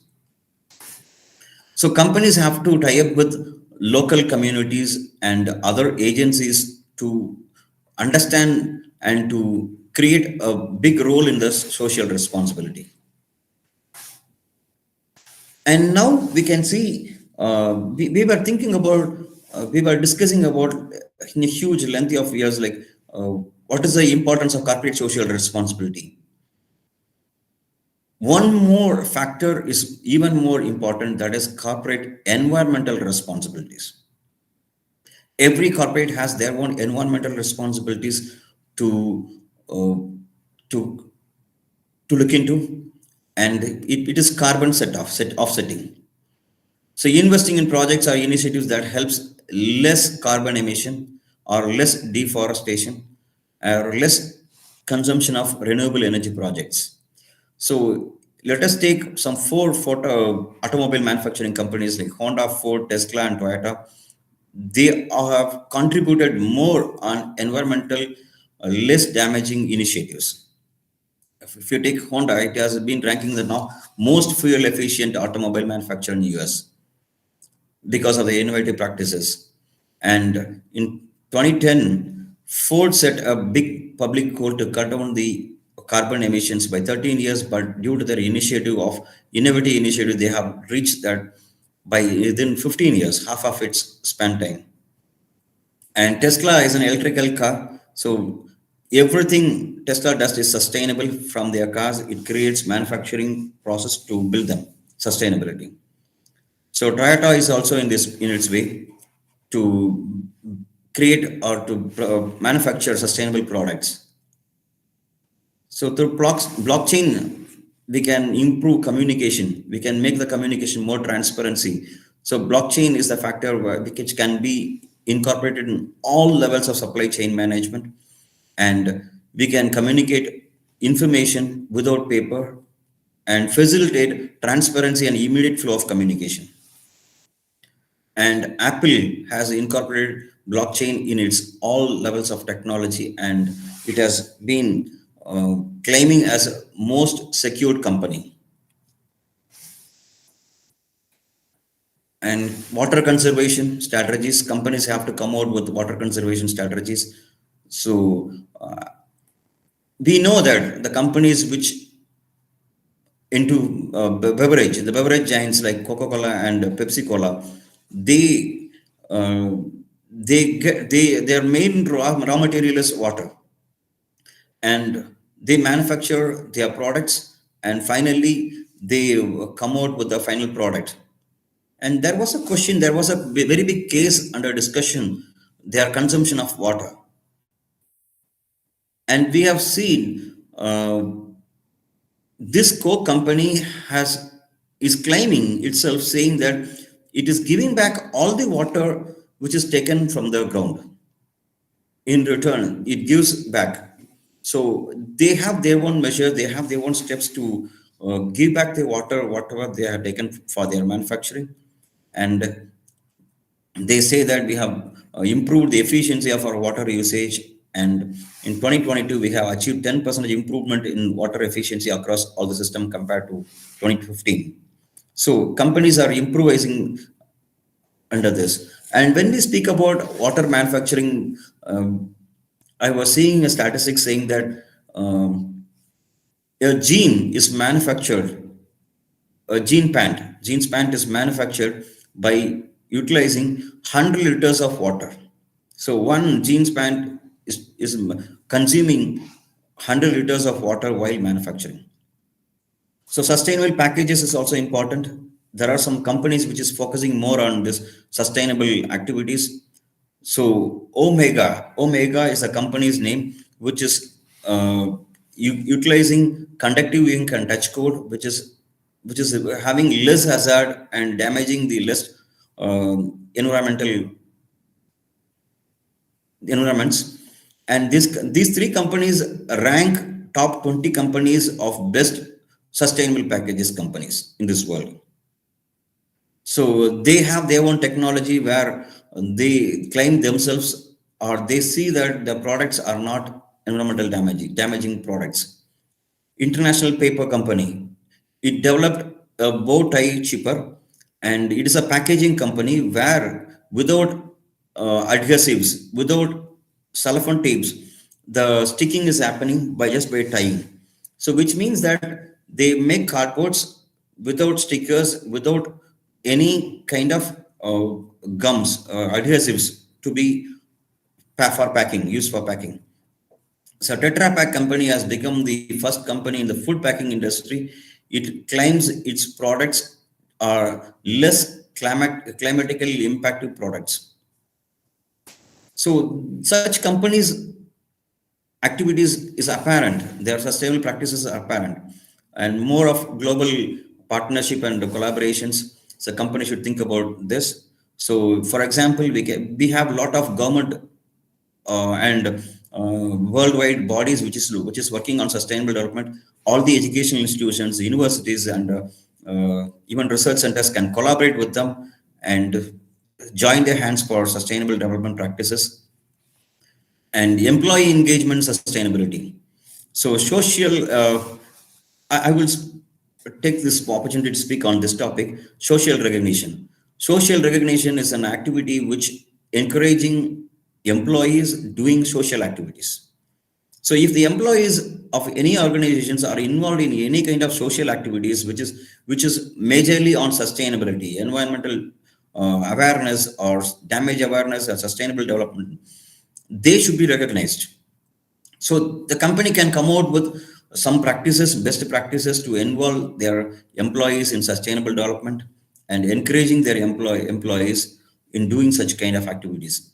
There is a study saying that 35% of the companies, the company which is following sustainable employee practices is having high 35% of employee satisfaction than other normal companies, which mean to say that when employees are happy, the organizations will be happy, the customers will be happy, and the growth can be envisioned through employees happiness. So keeping the employees engagement is on towards sustainability is also important. One of my scholars doing research in Ghana, and her topic is green practices in telecommunication industry. And the telecommunication company in Ghana has started using renewable energy, and they have taken measures to reduce carbon emitting products consumption, and closing down all 3G and 4G because they want to transfer into 5G because of energy consumption. And they started giving priority to the devices which is having long life. So employee engagement is one of the important aspect where the company should never ignore. Then, as corporate social responsibility, there is a factor called as corporate environmental responsibility, and which is also a major responsibility of a company. And 80, according to Cone Communication Study, 87% of the consumers are more likely to buy the companies which advocate and for social environmental issues.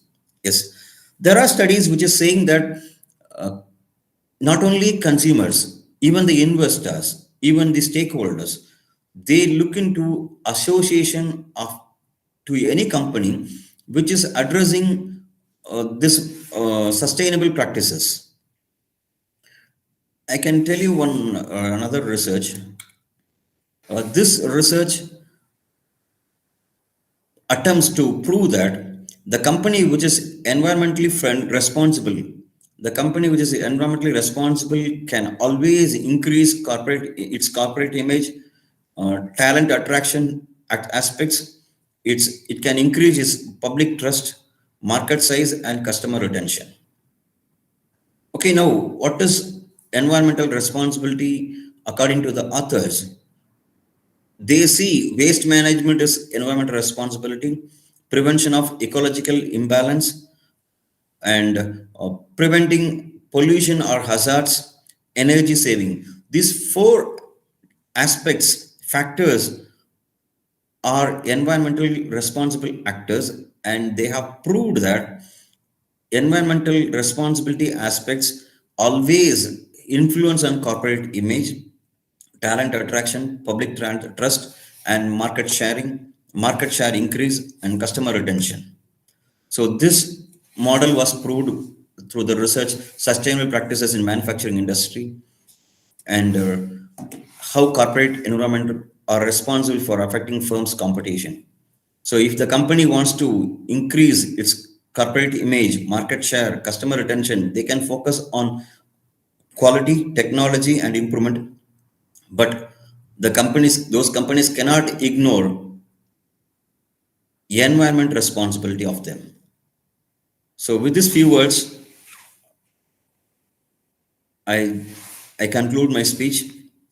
Hope I have not bored you, or hope I have not taken much of your precious time.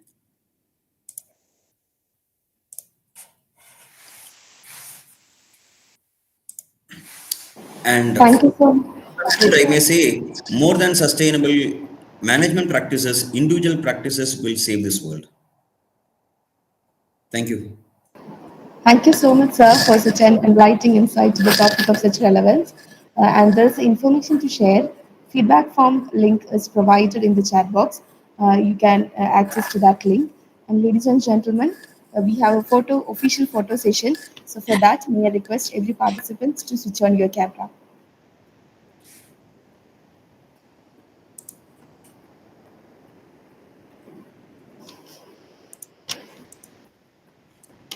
Thank you all. So now it's time for our interactive session. So participants, if you have any queries relating to the topic, you are free. You should feel free to ask through the chat box, or you can walk live.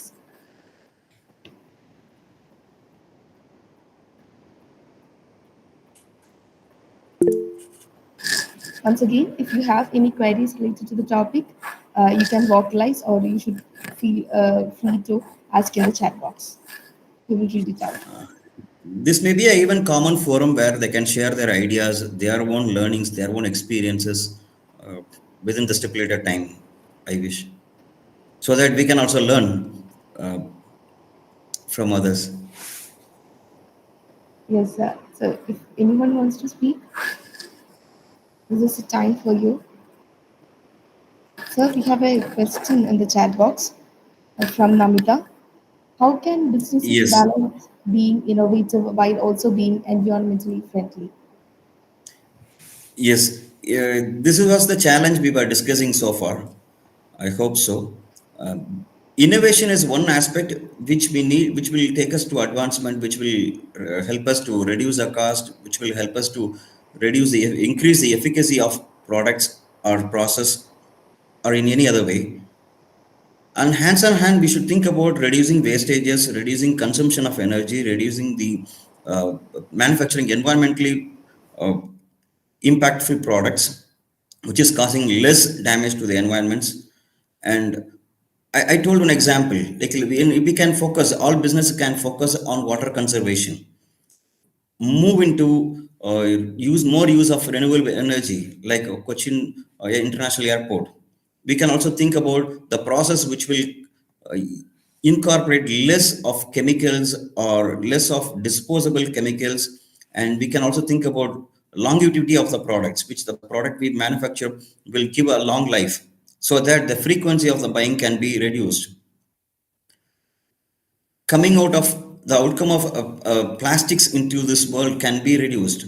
The companies can think on this. So innovation can be in a different way, which will always see the several factors of eco-friendly factors. It may be cost incurring. So many of the companies, when they go for carbon emission, they have to do a lot of measures, which is expensive for their operation. So companies should be dare enough to take the decision for the goodness of the environments. So it is a challenging task the company has to do. As we mentioned, when we implement green supply chain management in manufacturing, it is possible. It is possible to the some extent where experts, knowledges, and ideas are required in all the stages of process of manufacturing. So through this, we can ensure environmentally friendly activities while innovation. Hope I have come to your answer. Yes, sir. Thank you so much. Delba has raised the hand. So if you have any question, you can vocalize now.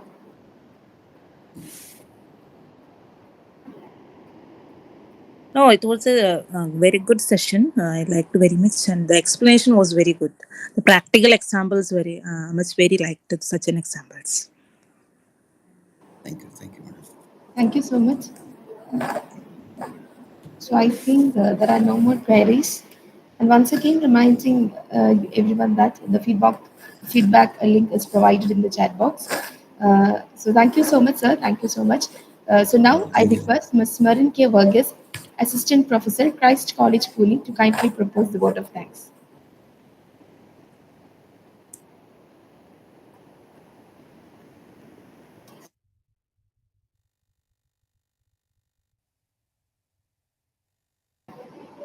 Hello, ma'am.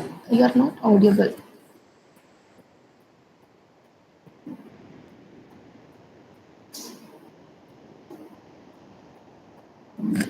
Ma'am, you are not audible.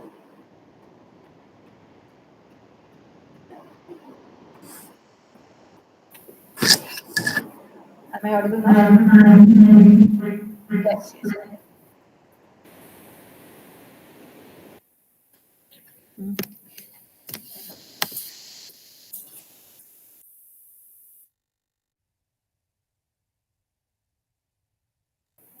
Am I audible now? Yes, ma'am.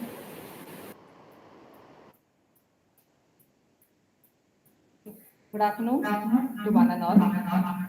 On behalf of Christ College Pune and St. Aloysius College, Elthuruth, I extend my heartfelt gratitude to our esteemed resource person, Dr. K. Shankar Ganesh, for his invaluable contribution as a resource person for this technical session.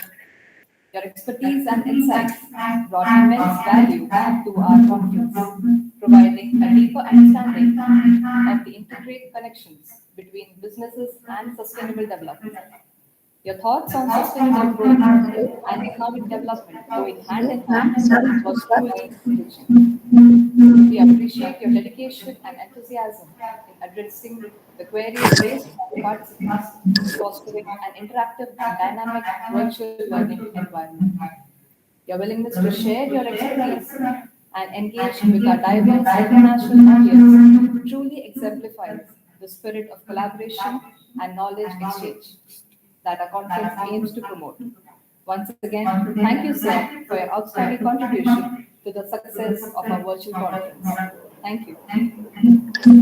Thank you, ma'am. So now it's time to wind up the technical session. Thank you so much, each and everyone, for joining with us. And the next session will start at 1 o'clock itself. So kindly join at that time. Thank you. Thank you all. See you.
Good afternoon, everyone. A warm welcome to all. Today we have gathered here for the International Virtual Conference on Commerce, Trade and Sustainable Development, organized by St. Aloysius College, Elthuruth. PG Department of Commerce, in collaboration with Christ College, Pune Department of Arts. Before we begin, let me introduce myself. I'm Anne-Marie Jalajan from second year MCOM, St. Aloysius College, Elthuruth. Now, I would like to invite Ms. Marin K. Verghese, Assistant Professor of Christ College, Pune, for welcome address. A very good afternoon to one and all. Following an insightful session by Dr. K. Shankar Ganesh, let's prepare for the paper presentation segment of this conference on commerce, trade, and sustainable development. We have some of the brightest minds, experts, and visionaries from around the globe to contribute to a discourse that goes beyond geographical boundaries. I encourage you all to actively engage in the session and foster connections that extend beyond the confines of this virtual platform. The beauty of this conference lies not only in the presentations and keynote speeches, but in the dynamic interactions that occur during and after each presentation. On this note, it is with immense pleasure and honor that I extend a warm welcome to the moderator of this presentation session, Mr. Bitto Benny, an assistant professor at Christ College, Pune, an academician with a dynamic personality. He has an extensive academic and professional background, having contributed to several national and international journals. Sir has received Best Paper Awards at international conferences and actively participated in various academic events showcasing a commitment to scholarly activities. Sir, your expertise and experience in the field of academics, coupled with your dedication to fostering insightful discussions, will make you an invaluable addition to this conference. Hearty welcome to you, sir. Once again, a heartfelt welcome to each and everyone present here. Thank you, ma'am. So now it's time for the paper presentation. Before we start, we have several instructions to follow. Maximum time for the presentation is 5 minutes, and for question and answer, 2 minutes. So total, you will have 7 minutes. Warning sign will be given on 5th minute, and you should conclude on the 6th minute. All presenters should be on time for presentation. Presenters should switch on the camera while presenting the paper. Presenters should share the PPT from your part. If any technical problem, we will share the same. Now, I would like to invite Victor Benisa, Assistant Professor, Christ College, Pune, to chair the session. Thank you so much for the warm invitation. As we move forward, just a brief about the research. So research is not just allocating the things, but for innovations. It's all about innovative ideas that come across so that how it can contribute for the betterment of the society and also for the betterment of the nation and also for the growth of each individual also. So let this conference be helpful for each and everyone, and let's all listen towards this presentation. Thank you.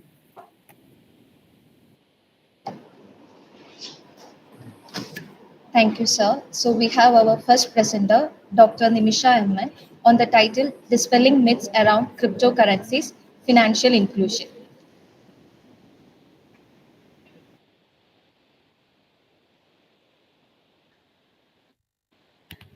Good afternoon, one and all. Hope I am audible to you. Yeah. Yes, ma'am.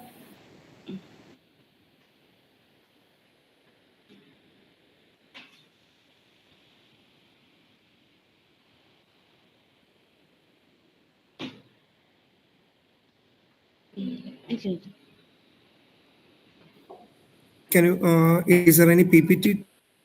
Yes, sir. Yeah, you can use. Sir, is my PPT visible, sir? Not yet, not yet. So I'm not able to. Some technical glitches there. I'm not able to show my PPT, sir. Okay. Can you? What's the problem over there?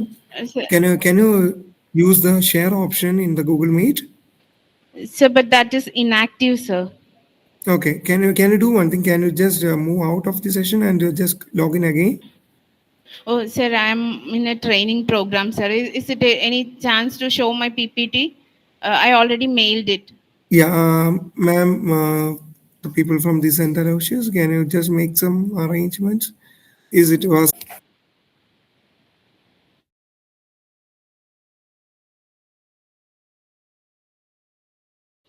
Yes, sir. yeah, Yes, is sir. it visible? Thank you, sir. Sir, can I start? Yes, you can. My topic for presentation is dispelling myths around cryptocurrencies and financial inclusion. So, as an introduction, Bitcoin and cryptocurrencies are the two terms which we use interchangeably, but these are not two terms which are synonyms. Bitcoin is a digital currency which we call as cryptocurrency, and blockchain technology is the platform where we exchange these currency, where we used to exchange these currencies. So Bitcoin uh, is the first cryptocurrency. Can I get my next slide? You can move to the next slide.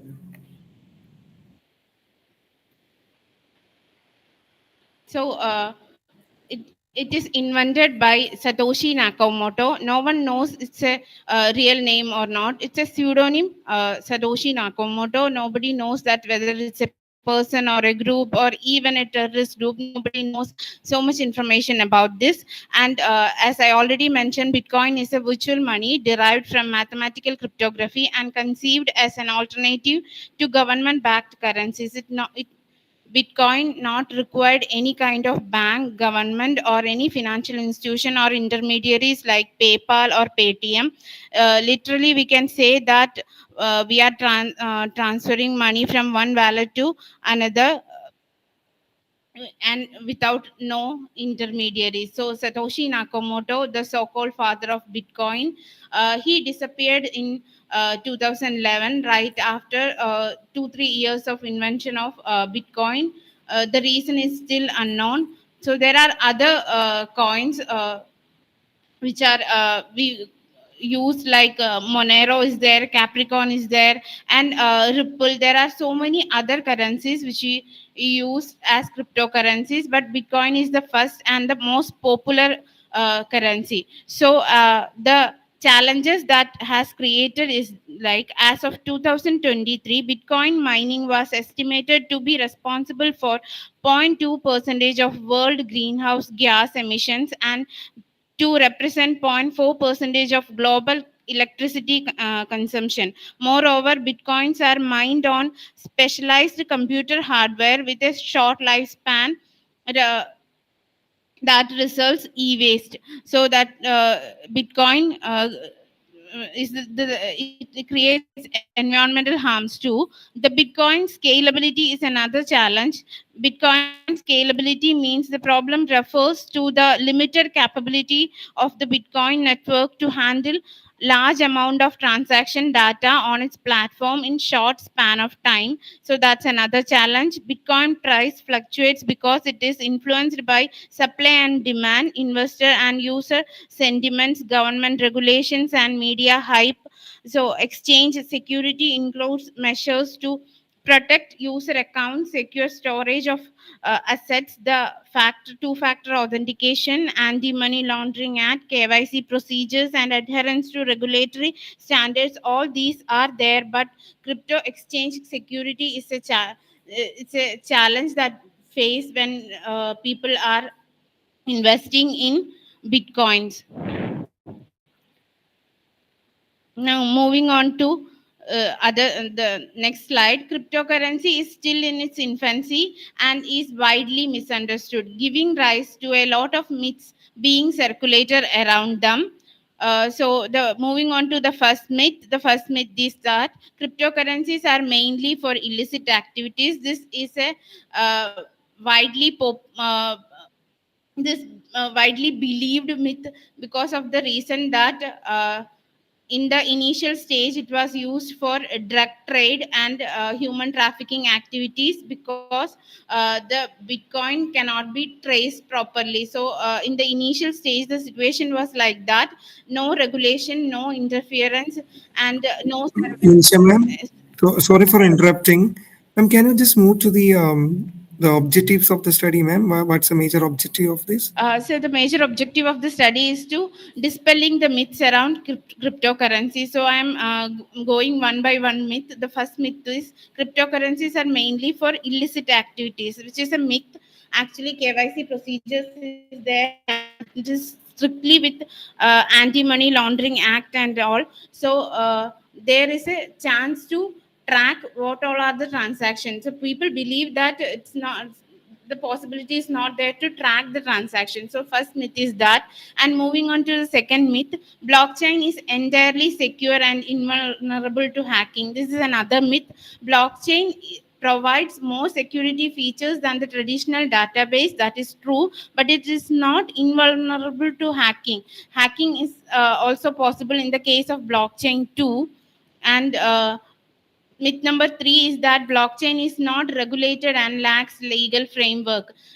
Bitcoin enthusiasts know that the procedures, the KYC procedures for investing or selling or buying in bitcoins, there is a long procedure of the regular like KYC. They need to fill the all details, and two-factor authentication is there. It's strictly aligned with the anti-money laundering act and all. So it is not something which is not regulated. That's a myth. It is fully in the legal framework. So moving on to the other myth, cryptocurrency transaction guarantee absolute anonymity, which is not true. It's a widespread belief that crypto transactions are entirely clandestine. It offers privacy over traditional banking channel. They are not wholly untraceable. Transactions are inscribed on transparent blockchains, and with advanced analytics association can be made to individual. And the bit number 5, cryptocurrencies are Ma'am, merely a your time is already over. Please. Okay. Okay. So this is the myth number 5, and myth number 6 is that only tech-savvy individuals can navigate, which is not the truth. And cryptocurrencies is not taxed. It's not the truth, because it's treated as a property. So the any gain over cryptocurrency is taxable. So the recommendation is that the organization in charge of cryptocurrency oversight need to be specifically mandated to safeguard investors and have enough funding to keep an eye on the market. Transparency and accountability should be given on top priority, and make it mandatory for cryptocurrency firms to reveal the racial and gender diversity of the board, which they didn't do yet. And the conclusion is that it's a new avenue. So there need to be more studies, so that the plus and minus, the advantage and disadvantage of Bitcoin need to be aware to the general public. That's all from my side. These are my references. Okay, ma'am, that was a good topic. But one question I just want to come across here regarding the data collected. You are telling about identified 6 or 7 myths, right? Yes, sir. So how you came across it? How you collected the data? Sir, right now, empirical paper on this concept is not possible, because people Yeah. are not fully aware of the concept cryptocurrency. But as far as I got, that the literature says about the myths, and that these are the popular myths. So I contacted few of the people who are interested in investing, but they not started yet, because earlier it was easy to invest in cryptocurrencies in 2011 and 12, but now highly super speed computer is needed, algorithm is very tricky to crack, and also there are Bitcoin enthusiasts. So I conducted a discussion in Quora, and I come across with few myths and the suggestions. I contacted few finance professors, so I come across with this data, sir. Okay, so my suggestion, just a suggestion for the improvement, we need to have a strong base which we can able to find it out through review of literatures. We need around in Scopus and all, we can find it out around 3 lakh data are available related to the Bitcoins. So in Bitcoin, so your topic is little broad, so we have to narrow it down. That's a major suggestion we have come across. So financial Digital marketing and overview. Ma'am, Good afternoon, sir. please start. Good afternoon. Good afternoon. Am I audible? Yes, ma'am.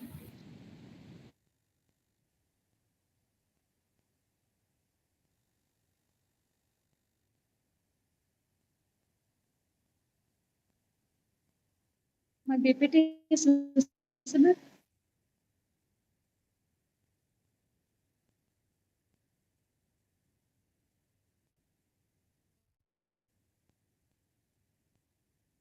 No, ma'am.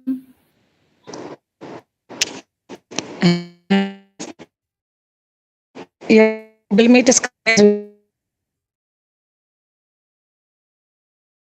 your screen is visible, but PPT is not visible yet. So kindly share the PPT.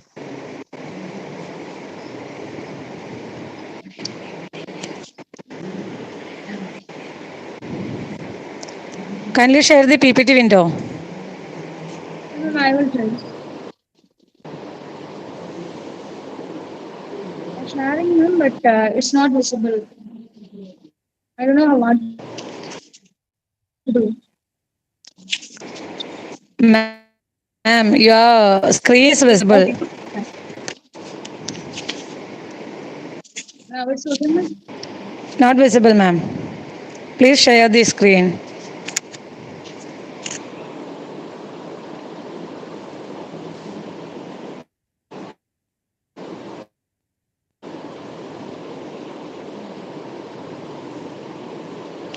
We will call upon next presenter. You.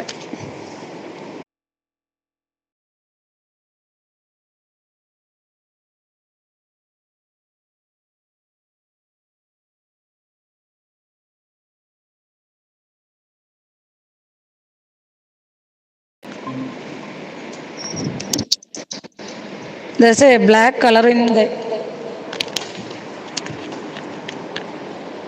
your screen.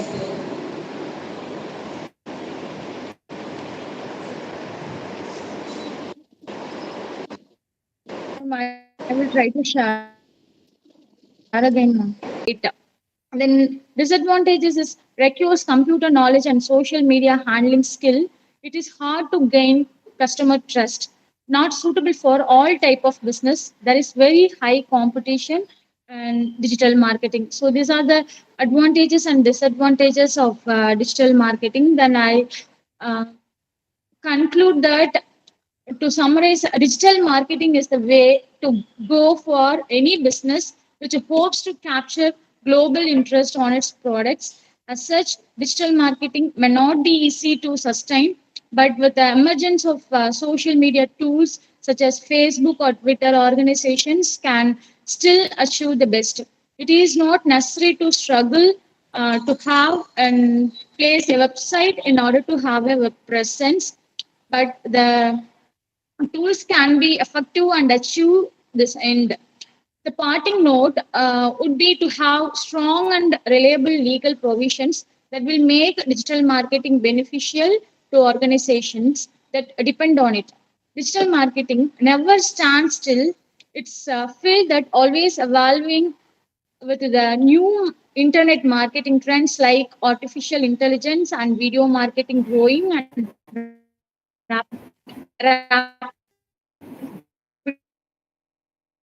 rates. Even continue to shift year by year, and digital marketers must never stop learning.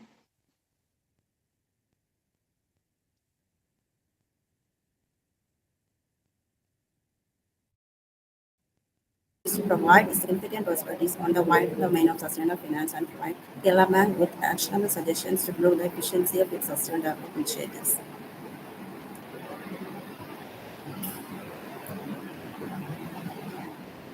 Kerala Bank adheres to sustainable banking practices. The idea behind sustainable development is to satisfy current needs without affecting the capacity of generations to come to satisfy their own. Building a more just and resilient society entails striking a balance between social, environmental, and economic variables. Sustainable development aims to address the problems of inequalities, poverty, and environmental damage by encouraging wise and effective use of resources. Kerala's state in Southwest India has been actively involved in efforts to promote sustainable development. Kerala state, renowned for its distinct social and economic structure, has made significant progress in poverty alleviation, healthcare, and education. Kerala Bank is a noteworthy establishment within the state sustainable banking landscape. In 2019, the Kerala State Cooperative Agricultural and Rural Development Bank, district cooperative banks, and state cooperative banks merged to establish Kerala Bank. Kerala Bank's main goal are to support and service the rural and agriculture. Am I audible? Yes, ma'am. Yes, ma'am. You can continue. Okay. Kerala Bank has demonstrated strong interest in similarly promoting MSMEs. The expansion of MSMEs is a means of solving more issues, including unemployment and poverty, and it also represents the nation's growth. A large number of MSMEs is creating jobs, providing microfinance services, strengthens small business, and encourages local economic growth. Kerala Bank has created several initiatives to empower women and promote gender equality. Kerala Bank has also developed the idea of green banking to support sustainable development. Examples include the zero-waste concept, paperless banking, and technology integration with sustainable banking practices, including digital initiatives to reduce paper usage. Kerala Bank makes sustainable development possible by offering financial support for improving the society and the environment through the bank itself.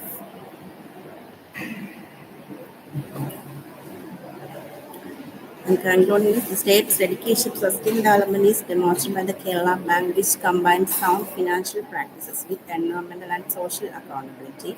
By consolidating multiple cooperative banking organizations, the Kerala Bank has become a significant driver of economic development, especially among the agricultural and rural domains, while concurrently maintaining the values of fairness and ecological conservation values. Kerala Bank offers its members economic opportunities which contribute to reducing poverty and inequality, maintaining productivity, and assisting with sustainable farming. In summary, Kerala Bank has actively involved in to fulfill sustainable development goals such as poverty eradication and zero hunger, food security, and gender equality. Thank you.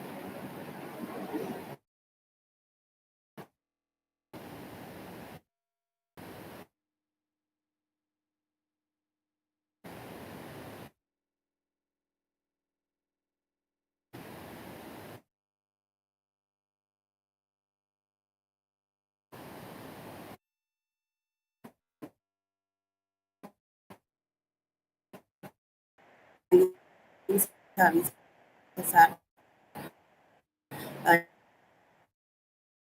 now available. We have separate ATM. If it will be good, it's like education society. We know that the financial literacy among the public or the Kerala government. Kerala Bank is by from the Kerala Bank. Yes. So we see that even we can see the cooperative bank.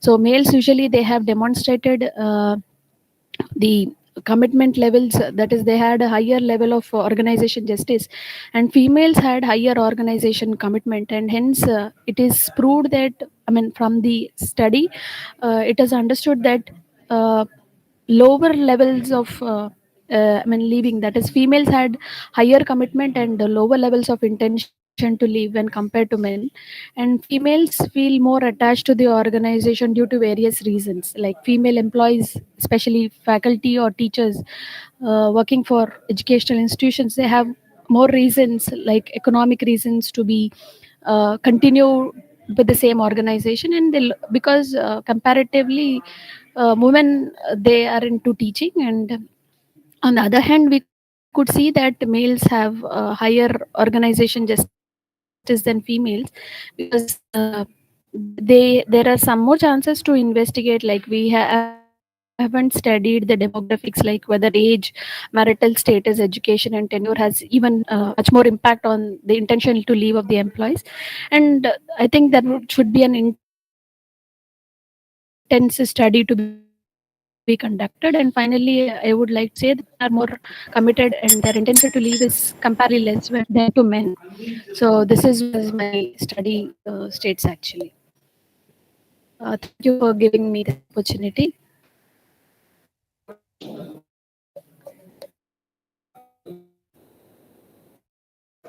So I'm done with my presentation. Very much.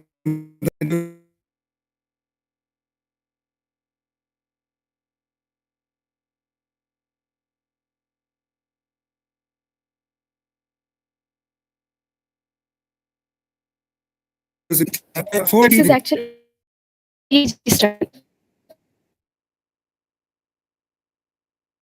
I'm pursuing a PhD, so this is part of my PhD study. Okay. That you have identified all teachers. You have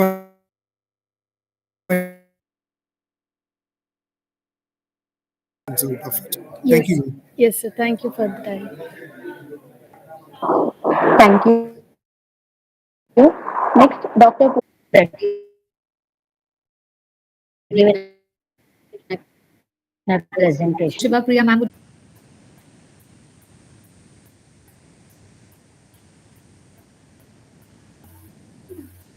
Is my screen is visible, sir? Yes, ma'am. Thank you. Good afternoon, everyone. Myself Hiranmoyi Mehti, an assistant professor from a very remote area of Dolam district of Assam, Demoni Degree College. Today I am going to present my paper, which is a theoretical after. My title of my paper is Technological Innovations in Present Education System, Their Significant Role in Teaching and Academic Achievement of the Students. A brief introduction of my paper. Technological innovations in education are comparatively a new concept and introduce the latest and greatest technologies inventions into the classroom or in the education system by using innovative technological techniques. Teachers introduce new teaching methodologies into the classroom. Careful considered pedagogy or strategy is essential in enabling students to learn more effectively and can help them developing high order of thinking skills and their achievement. The objective of my study, the present study aims to highlight major technological innovations or strategies in the present teaching learning environment. And next one is to find out the significant role of these innovations in teaching and academic achievement of the students. My paper is already to say it is theoretical, and this study is used discussion method based on secondary data, books, article, research papers from online and offline channels, government and non-government websites are followed to develop this study. The significance of the study, there is a vital need of studying technological innovations in present education system as they are significantly used to enhance students' achievements, improve students' engagement, motivation, and attention. Ma'am, sorry for interrupting. Can you move forward towards the from major findings of the study, ma'am? Yes, sir. The major technological innovations in used in present education. For the first objective, the researcher selected these following innovations: playful learning, learning with robots, drone-based learning, self-directed learning, problem-based learning, mocks and e-learning, gamification, brainstorming, design and thinking, dramatization, flipped classroom, personalized learning, project-based learning, employee-based learning. In all these innovations help the students to lead to creativity, imagination, memorization, freedom for their self-expression, or leads to use technological software assistants, quick response on queries and teachers, free to teaching their processes, and also this technological innovation leads to view landscapes or collect data from remote areas from different access, or these innovative technologies in our present education system helps the students to explore an area which interests them and learn about it for themselves. The significance of the technological innovations are shortly as stated here. Uh, these innovations help the students to improve creativity and problem solving. India day-to-day life, today is the expansion of knowledge, science and technology helps them to find out the different sources in a very clear manner and very easy way. They improve their creativity and how to solve the problems and enhance their analytical skills. These innovative technologies encourage the students to learn, especially the inclusive education. Children with special needs help to use these technologies to help their learning. It also makes teaching learning more productive. Can I move towards the conclusion, ma'am? Okay, sir. Research had taken place in different fields and strategies of education. These new technological innovations are intrinsically linked to teaching practices and strategies for course design, developing, and assessment. These innovations also lead to maximum engagement of students and contributing to their educational achievement. In short, the present education system, these innovations play an effective and very fruitful role in whole teaching learning environment. Thank you, sir. These are my references. Thank you.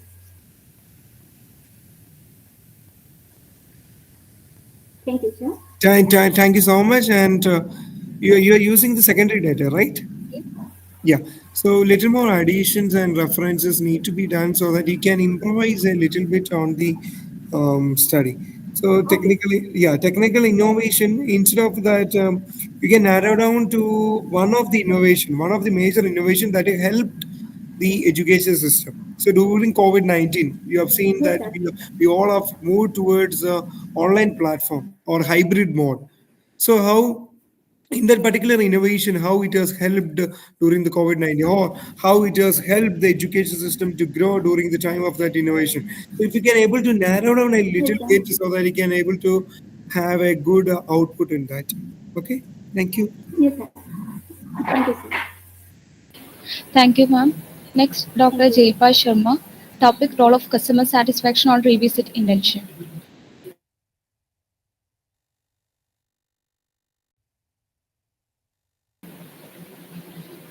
Jaypa Sharma.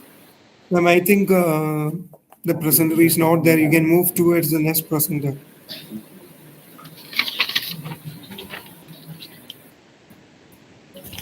Next, next person, Femi Moni. Topic: Consumer perception and adoption of green product among women.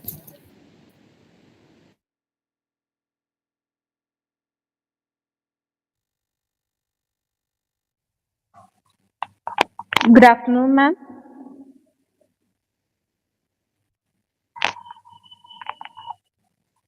You are Am audible. I audible? Okay. Good afternoon, all. My name is Reshma PS from St. Aloysius College, Elthuruth. Oh, ma'am, Now I, Reshma ma'am, are you presenting on behalf of me? yeah, sir. Yes, sir. Yeah. Okay, thank you. Sir, now I share my screen.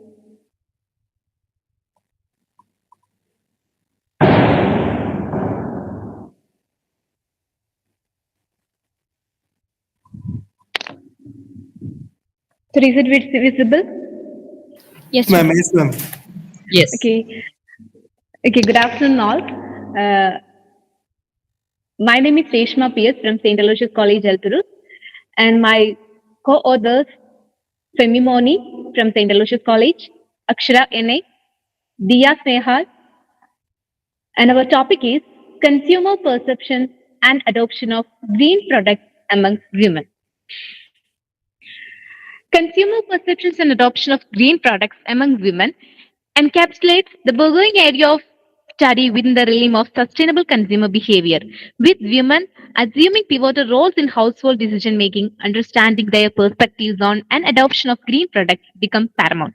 This research seeks to unravel the intricate interplay between women environmental consciousness and sustainable consumption by employing a mixed methods of approach.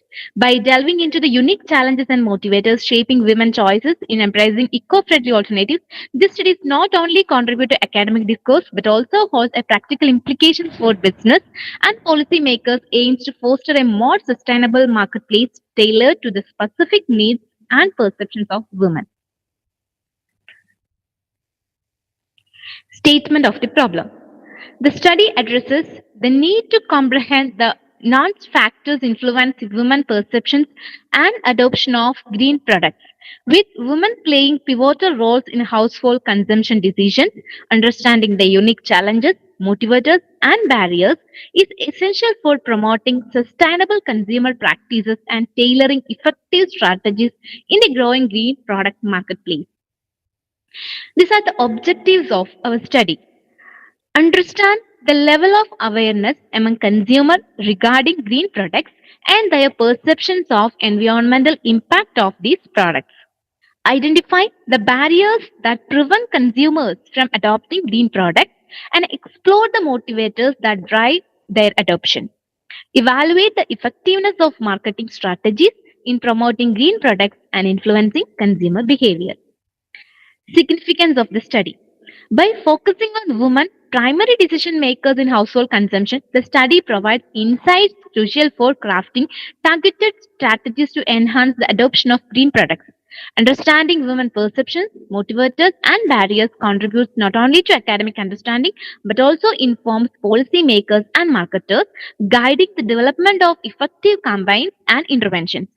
As women increasingly influence market trends, the research aids in fostering a more environmentally conscious marketplace, promoting sustainable consumer behavior, and advancing the overarching goal of creating a greener and more socially responsible global economy.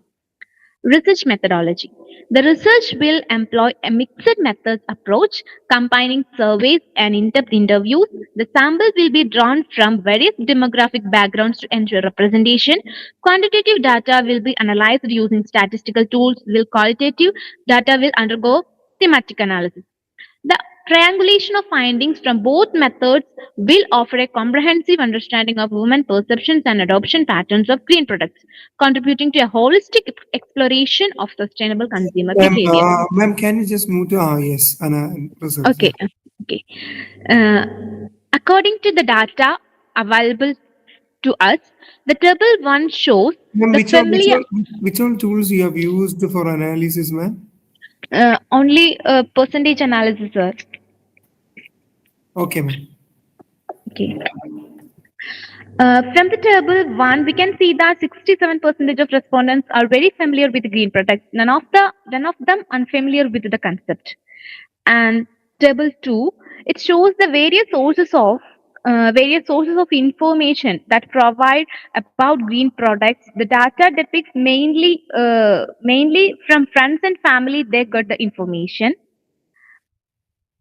And the table 3, it is clearly understood from the table 94% of people believing that the green products contribute to environment conservation. And table 4 shows the effectiveness of green products in comparison to conventional products. 81% of people opinion that the green products are more effective, and only 6% of people opinion that it is less effective compared to the traditional products or conventional products. Table 5. The table 5 shows the factors motivating to choose a green product over traditional products. Here, the most of the respondents opinion that they choose green products because of its health benefits, and the second rank given to the recommendations from the friends and family. Third rank positive environment impact, and very few people opinion that because of social responsibility they choose green products, or they switch over to the greens products. And table 6, the type of Okay, green ma'am. products preferred more. Okay. Ma'am, just a small.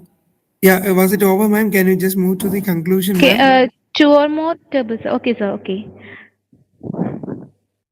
You can move to the suggestions and conclusions. Okay. The suggestions we are put forward to the researchers or governments or policymakers, it's understanding social dynamics can guide the development of effective marketing strategies that leverage social connections. Tailor marketing messages and product offering to specific segments to enhance the relevance and appeal of green products to different groups of women. Identifying and addressing these barriers can help the designing targeted interventions to overcome resistance. Identify any gaps in knowledge that may be hindering adoption and designing educational campaigns accordingly. And our concluded our study like, in conclusion, the study on consumer perceptions and adoption of green products among women underscores the intricate interplay of motivations, barriers, and social dynamics influencing women's choices in embracing eco-friendly products.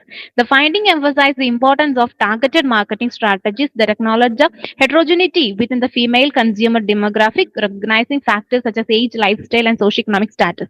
Moreover, the study highlights the critical role of education in bridging knowledge gap between dispelling sexism surrounding green products by identifying and addressing perceived barriers such as cost and accessibility. Businesses and policymakers can Ma'am, your foster a time is more. over. Okay. As society increasingly recognizes the urgency of environmental stewardship, understanding and responding to the nuanced perceptions of women in this context become imperative for fostering a sustainable and inclusive green consumer landscape. Thank you, sir. Oh, that was so fast, eh? Yeah. A small suggestion for improvement. Okay, sir. Which tool have you used for analyzing? We have used percentage analysis, right? Yes, sir. Yeah. So for using the percentage analysis, you have used Excel or any other tools? Excel. Excel. So so just a suggestion for improvement. So if you can able to use, so how many data has been collected? From 137 respondents. 137. Okay. Okay. 137 from one district or across Kerala or across India? Actually, we are collecting data through Google Form. Most probably the respondents are from Kerala. Kerala, very good. So, don't you think that 137 is enough? Not No, enough. no, sir, not enough, sir. But Yeah. due to time constraints. Yeah, exactly Okay. that. So that can be little more improvised over there so that you can get a good thing. Then percentage analysis is not a actual good tool for analysis. So if we can shift it towards SPSS, or if we can shift towards eViews, or if we can shift towards DDoS, or if we can proceed with any other softwares, it will be well and good. At least some other tools can be used for ensure that the data is accurate and enough for the study. Okay, sir. Okay, so these are suggestions for the improvement. So if you can able to further proceed, if you want to proceed, you can connect with me also so that I can also a little bit help in that. Okay, sir. Thank you so much. Definitely, I will incorporate your suggestions for my upcoming research works or studies. Okay, Definitely. thank you And so this. much. Okay, sir. Thank you. Thank you. Next, Jasna Mary Joseph on topic a study on consumer perception towards virtual try-in on online shopping.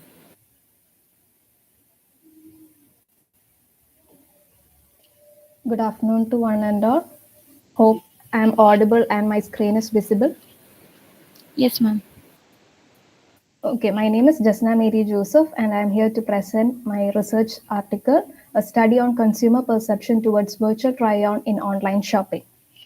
Augmented reality refers to the integration of the actual world with the digital information about it. AR is also described as an immersive technology that blurs the boundary between the physical and virtual world and enables the user to experience a sense of immersion. It is a virtual reality continuum and available easily on smartphones. Nowadays, adoption of AR technology is increasing by the marketers to display products, like a screen displays on both the product and the consumer's images wearing their product with physical surroundings through a virtual fitting room.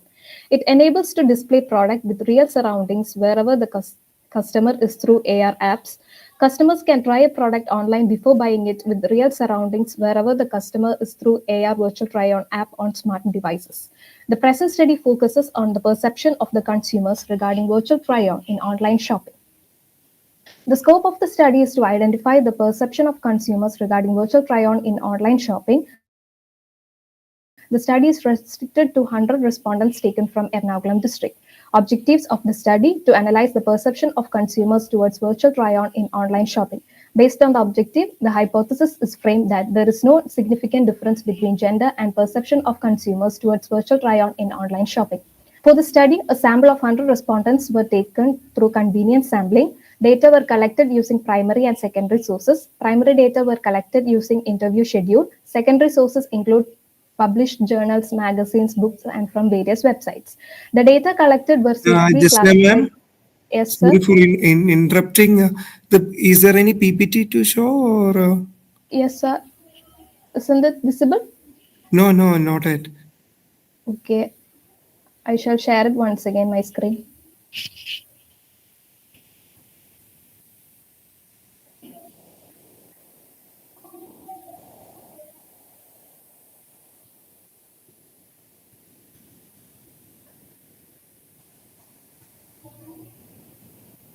Is it visible now? Yes, ma'am. Yes, ma'am.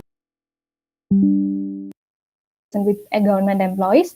Regarding monthly income, 33% have income between rupees 40,000 to 60,000. The above figure shows the frequency of online shopping. 35% do online shopping often, 27% sometimes, 22% once in a month, and 16% rarely. This table shows the perception of the respondents regarding virtual try-on in online shopping. Majority of the respondents agreed that virtual try-on reduces the chance of product mismatch as they identify the product that suits their demand. 49% of the respondents agreed that virtual try-on helps to make better purchase decision. 34% strongly agreed to the statement. Majority agreed that virtual try-on creates more purchase experience through personalization as individuals have their own taste and preference. Respondents agreed that they got more information about the product through virtual try-on. Most of them agreed that virtual try-on is easy to use and saves time and convenient too as they could try out product at any time and anywhere. 50% of the respondents strongly agreed the hypothesis was rejected at 5% level of significance. However, the hypothesis accepted at 5% level of significance and concluded that there is no significant difference between male and female respondents' perception towards virtual try-on regarding improved shopping experience through personalization, reducing product returns, and saving time and convenience. Conclusion: the present study was carried out to study the perception of consumers towards virtual try-on in online shopping. Majority of the respondents agreed that virtual try-on reduces the chance of product mismatch as they can identify the product that suits their demand.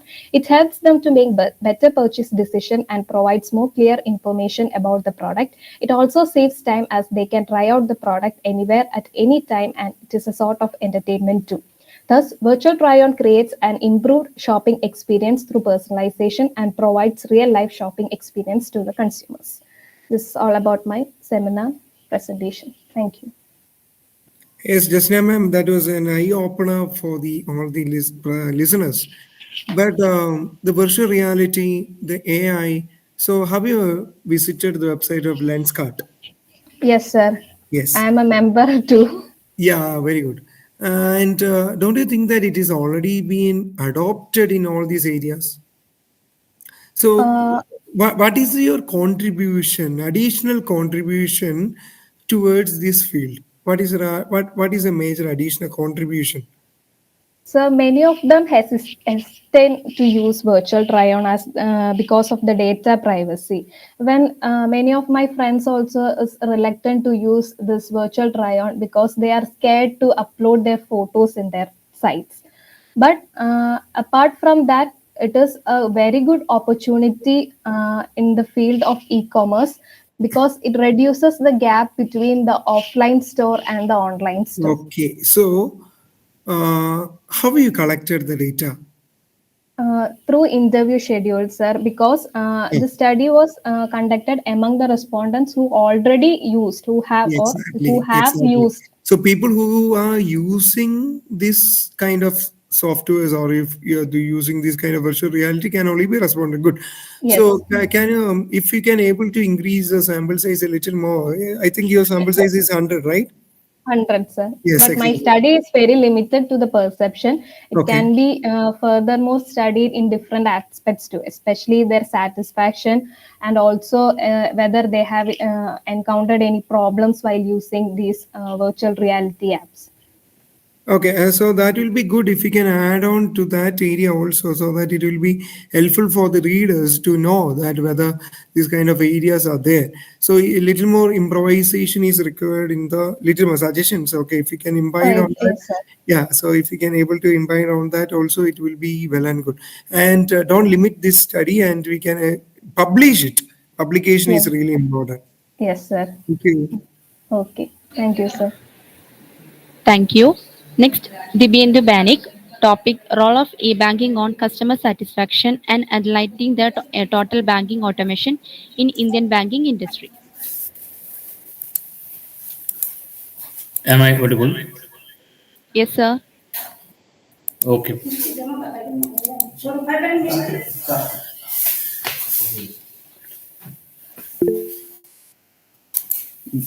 Good afternoon to everyone. I am Siddipendra Buni, HT Professor, Department of Commerce, MBB College, Elthuruth West.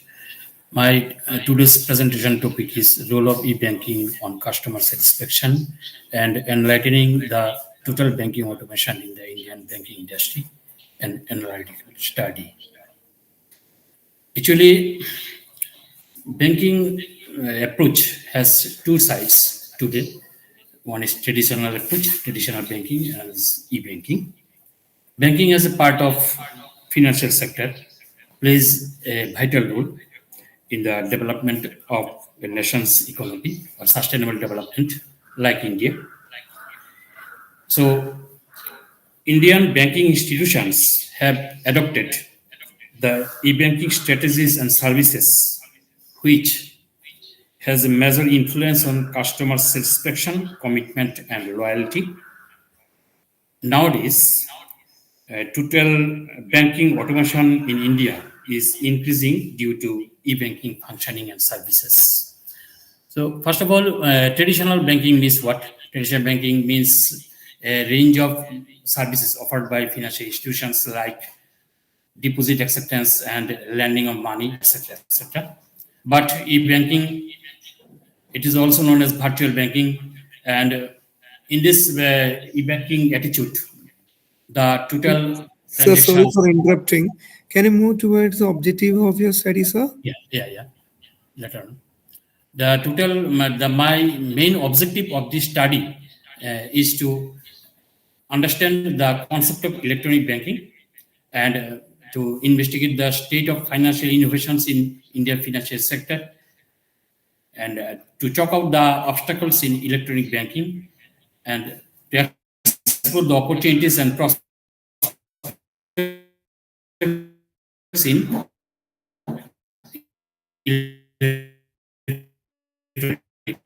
observed study. So the sector has developed its activities through e-banking formation. There are different forms of e-banking: internet banking, ATM, etc., telebanking, smart card, debit card, NEFT, RTGS, mobile banking, etc. These are the various forms of e-banking through which the banking functions are operating successfully throughout the world and as well as in India also. Next. So the present scenario of e-banking progress in India's today, this is the picture. Digital form, plastic card, e-banking, and plastic card, debit card, credit card, they have all are knows, points of scale, UPI, etc., etc. Now, present scenario, as per survey that is Sir, preferred method can you move towards methodology, sir? methodology. Actually, the all data has been taken from secondary data, and this data RBI bulletin and the various news, etc. Good, sir. Good. So the preferred methods of banking transaction, about 27% people like internet banking, and 2% is branch banking, 4% is mobile banking, and 67% ATM. So as per progress, private sector banks almost contribute 67% of POS terminal market share. Terminal public sector bank 27%, and foreign banks 1%, and other payment banks 5%. So up to March 2021, total debit card circulation is 98.20 million. Credit card circulation is 62.05 million. Total 960.25 million cards circulation up to March 2021. And total number of prepaid payment services devices, prepaid card 189.90 million, mobile wallets 201 billion. And out of total UPI transactions, if we observe that P2P transaction 58%, P2M transaction 45%, total of 2.73 billion UPI transactions have been undertaken. Next, come to the next topic, the total number of mobile payments made by customers, about 8.32 billion. And the total number of transactions through net banking, internet browser-based transactions, it is 937.60 million. And total value of mobile transactions, about rupees 31.98 trillion. And total value of internet transactions, rupees 131.34 trillion. Okay, and in the first quarter of 2021, mobile wallets accounted for 1.13 billion transactions with Indian rupee 411.75 billion. Sir, can you move forward with the final analysis, suggestions, and the conclusion? At conclusion, we can say that during this digitalization era and globalized field of world, the interbanking e-banking users are growing very much effectively, especially the younger generation is beginning to understand the convenience and advantages of electronic banking. So at last but not the least, we can say that the e-banking performance is very much effective, especially after the pandemic situation. It is growing day by day. And I hope, and we also hope that these e-banking transactions will be very much effective nowadays and in the coming years also. So it is my recommendations and conclusions, sir. Thank you, sir. Thank you so much. Okay, sir.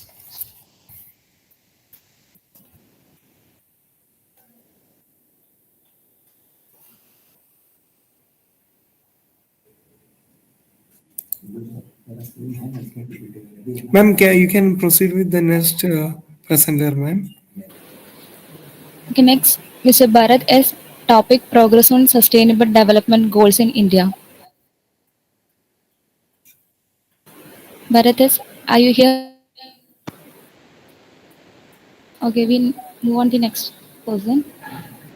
Dr. Savida Panwal on topic Green Marketing, a shared responsibility for sustainable future. Yes, ma'am. Please give me a moment. I'm just sharing my screen.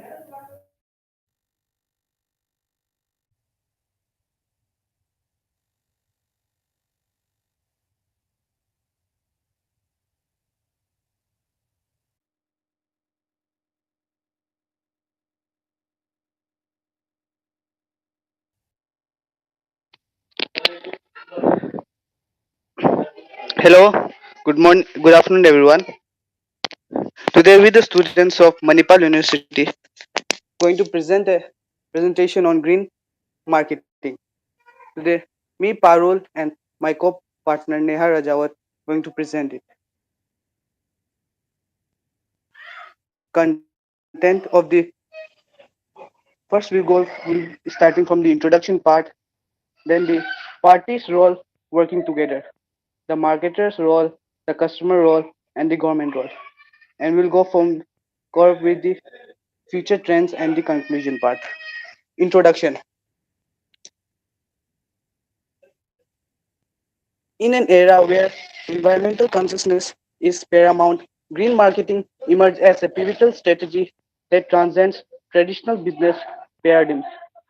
It encompasses a spectrum of practices and principles aimed at promoting products and services with minimal ecological impact.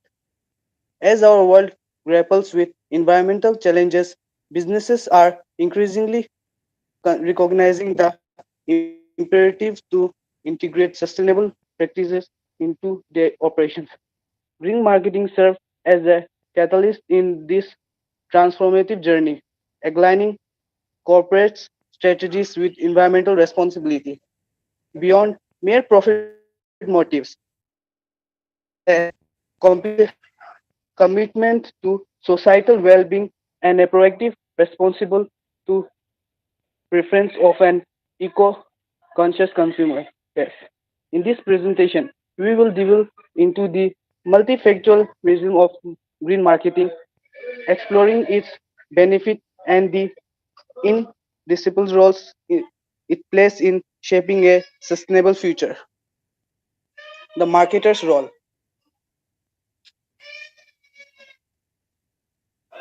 Marketers assume a pivotal role in green marketing by first and foremost b- becoming educator. They actively engage in enlightening consumer about the virtues of environmental consciousness choice. Positive impact this choice have on planet. Collaborating closely with product development teams, marketers guide the creation of eco-friendly offering by sourcing sustainable material and insisting longevity and recyclability into product design. Crafting effectively communication strategies is equal initial as marketers a brand commitment to sustainable transferability, in enhancing green features that resonates with core consciousness consumer. Additionally, marketers facilitates the acquisition and promotes of green certification, assuring that products are visually recognized for their environmental responsibility. Through these initial steps, marketers lay the foundation for a brand journey into the regime of green marketing, So shaping consumer. can you move towards the analysis part, sir? Sir, we are discussing the roles and the future trends of the green marketing. Okay, sir, you can continue. Okay, sir. The consumer role. Consumer wield responsible influence in the regime of green marketing, primarily through their purchasing decision. Opting for product with eco-friendly attribute is not merely a transaction. It's a powerful signal that shapes businesses approaching to sustainability. As consumer increasingly seeks transparency, their demands for clear information about a product environmental impact promotes businesses to operate with greater openness. Actively supporting green initiative and endorsing environmental consciousness brand demonstrate a commitment to sustainability that goes beyond the point of purchase. Through constructive feedback, consumers hold businesses accountable for their environmental claim, reinforcing the importance of genuine dedication to green principle.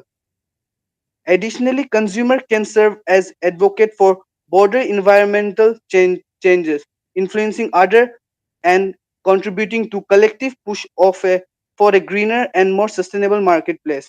In this way, consumer plays an integral role in steering businesses towards environmental responsible practices and fostering a culture of sustainable living. Now I give time to my co-presenter Neha Rajawat.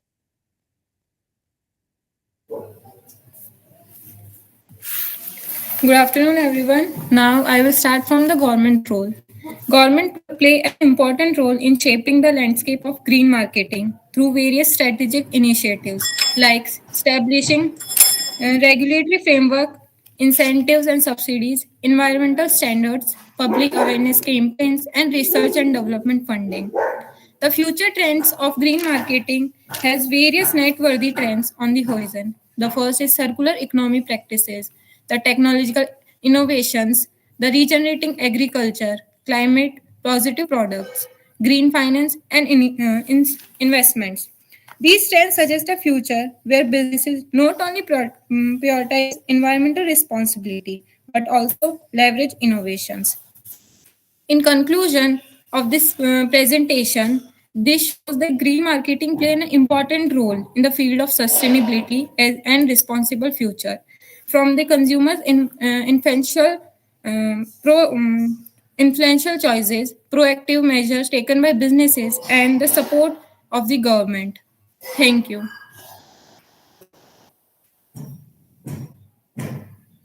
Sir, we have done with the presentation.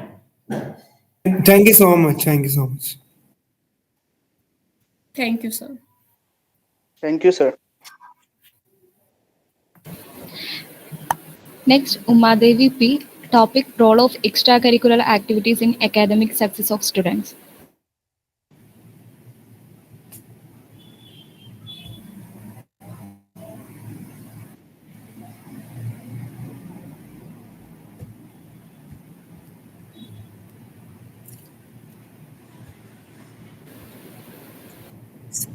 Good afternoon, sir. Is my screen visible?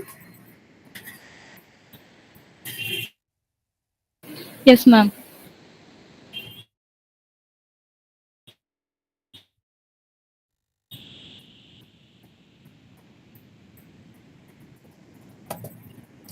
So, good afternoon to one and all present here. My name is Rohini V, and my co-author's name is Umadevi P. Our topic is role of extracurricular activities in the academic success of the student, and I'm a student from St. Aloysius College.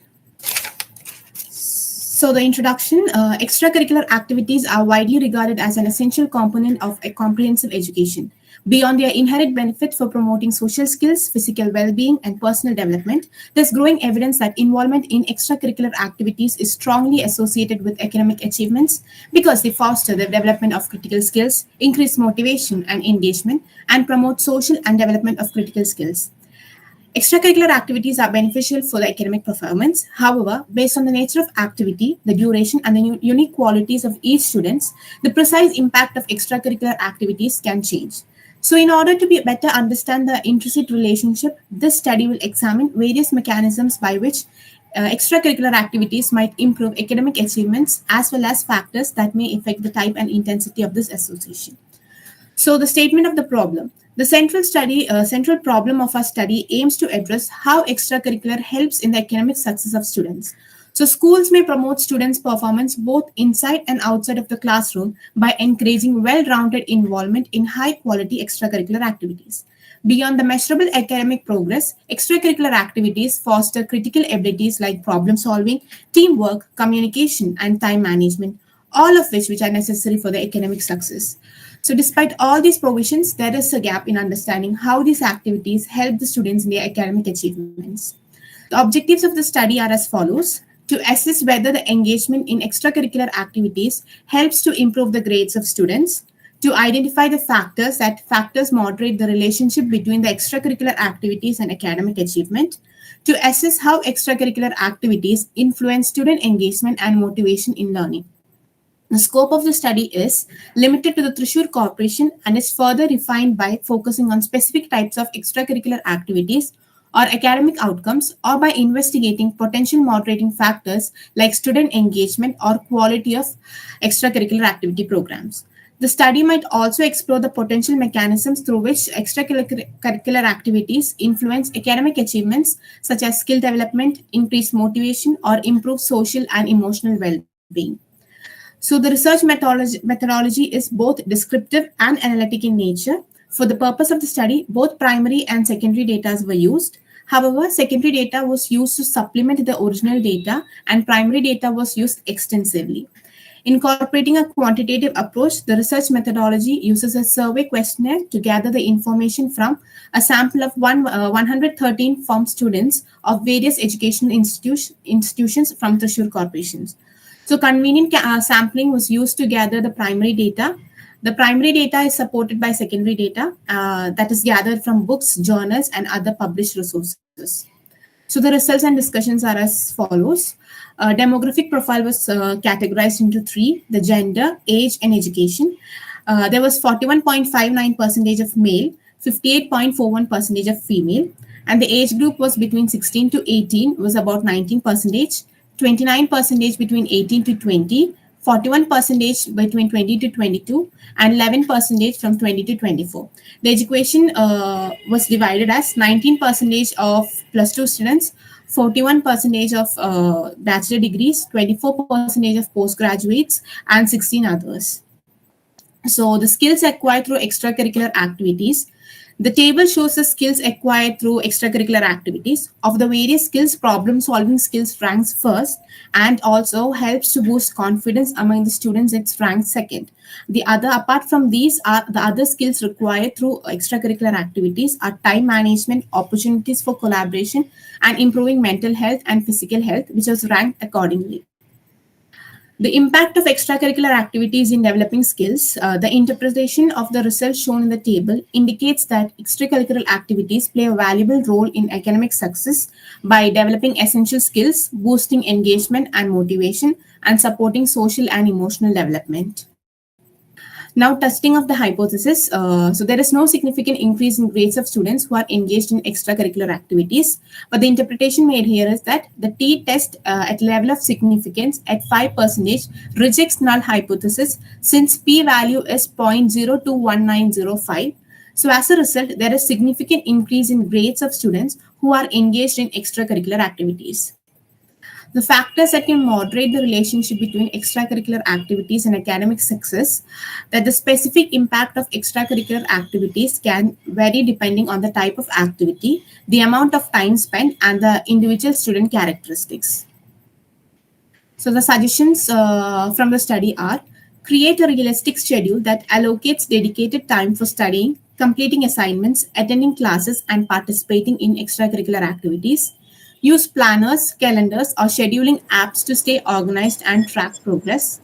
Learn to prioritize tasks based on their importance and deadlines. Urgent or important academic work should not be sacrificed for extracurricular activities and vice versa.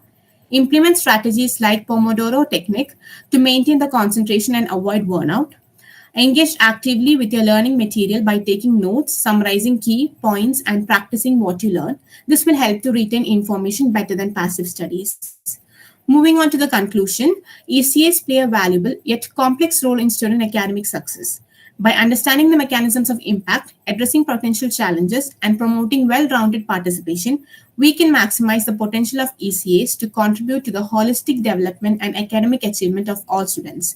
This study indicates that ECAs play a valuable role in academic success by developing essential skills, boosting engagement and motivation, and supporting the social and emotional development. Thank you.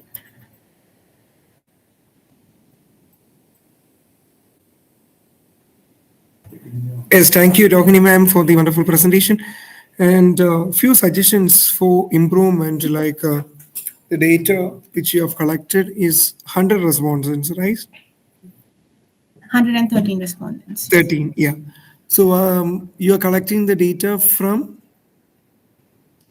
which is a sample population? Students of which college or any district or from? Mainly from Thrissur Corporation.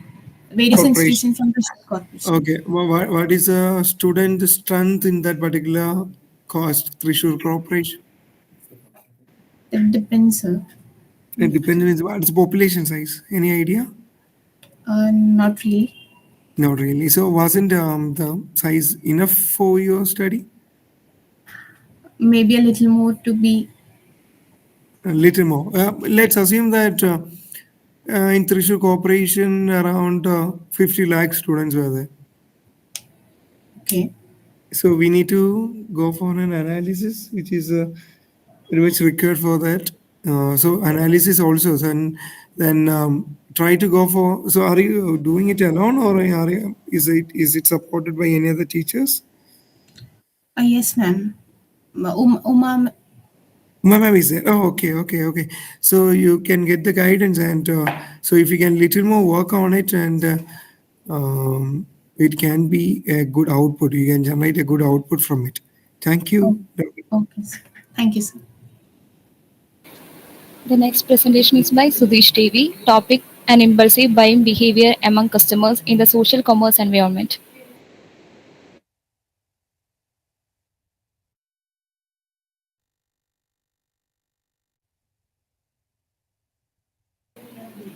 Sudesh Devi.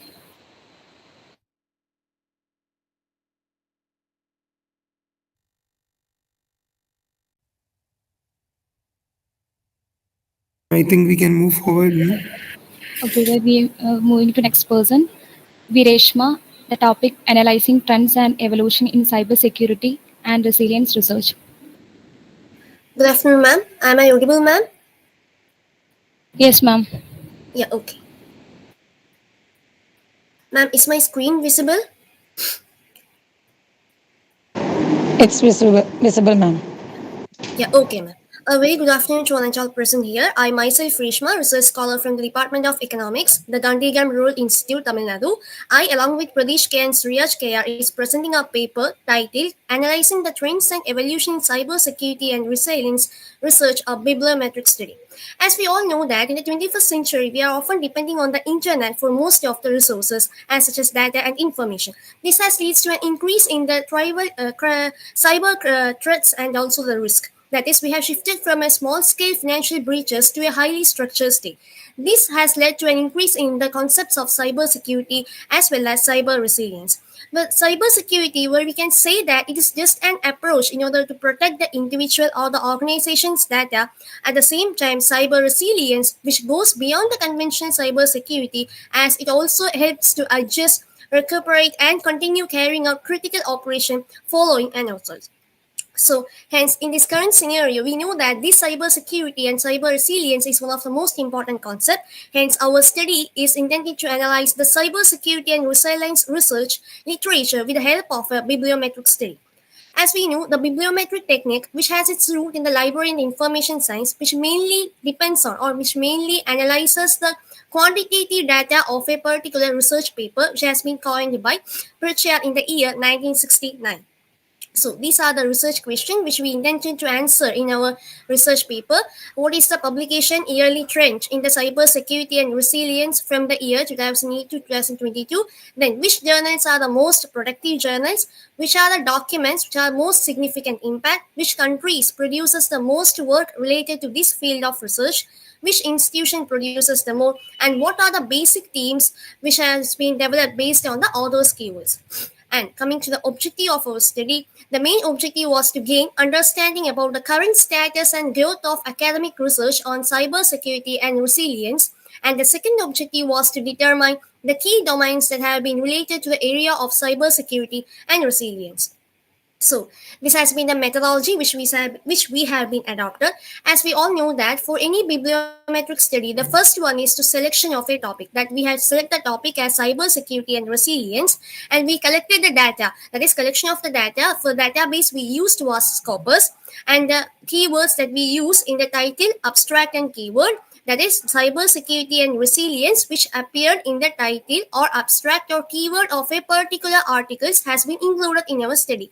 Accordingly, we had identified 1942 articles, and using the inclusion criteria, that we have limited our criteria into social science, economics, arts and humanities, and business management.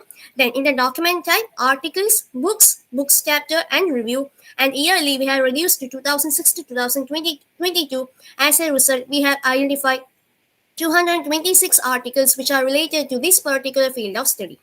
So, coming to the results and discussion, the first question was what was the annual trend? So, from this diagram itself, we can clearly identify that there is an increase in the trend in the publication of the research related to this particular field of study. That is, especially from the year 2020 to 2022, there has been a much more increase. This may be mainly due to the fact that the COVID-19, which has leads to an increase in the online activity. Similar to that, there is an increase in the cyber risk and crimes. So that which has increased the attention of the researchers to that particular field of study. Then, secondly, which journals are the most productive? So, from this, we can say that Computer and Security, which has been published by Elsevier, is the most productive journal, publishing a paper of 30 research articles in this particular field of research. And the article, TI Minor, automatically extracting and analyzing categorized cyber threat intelligence from social data by Zhao et al. 2020, is the most cited article published by this Computers and Security journal. Then coming to the third question, which document has the most significant impact? So here I had given the table in which there is the most cited document along with the co-authors, the journal in which the article has been appeared, affiliation of the author, the country, and the major theme developed. So here, by getting a 87 citation, the resilience in intelligent transport system, authored by Ganin et al. In 2019, which mainly deals with the theme of intelligent transportation system, has gained the highest cited or highest impacted document, followed by Managing Cyber Risk in Supply Chains, a review and research agenda, which has gained a citation of 60. It has been returned by Gage et al. In 2019, dealing with the major theme of cyber risk management. Then, which countries produce the most work in this particular field of research? Accordingly, from this table itself, it's clear that USA has published 134 articles in this particular field of research, followed by UK, Australia, Italy. And this table also gave an idea that most of the developed countries are particularly interested in this particular field of research rather than the developing countries. Then coming to the research question 5, which institution produces the most? And accordingly, the Pacific Northwest National Laboratory, which has published 8 articles in this field of research, and the article Framework for Modeling High Impact Low Frequency Power Grid Events to Support Risk Informed Decision, which has been authored by Veeramani et al. In the year 2016, has been received the highest citation published by this particular affiliation. Then coming to the last research question, that is what are the themes which has been developed by the authors keywords? And from this graph itself, we can clearly say that the cyber security has the highest frequency, which is followed by, that is, it is having a overall link strength of 57, which is followed by resilience, information security, artificial intelligence, digital economy, and governance. At the same time, there are certain words such as big data, NATO, terrorism, that has a low frequency, which means that the researchers should give more importance to that particular area when they are writing a paper in this particular field of research. To conclude, we can say that cyber resilience is a new idea that is needed to improve cybersecurity, since cyberspace is an integrated socio-technical system. At the same time, the studies conducted a thorough analysis of the current work on the risk ramification, difficulties, and the potential solutions related to cybersecurity.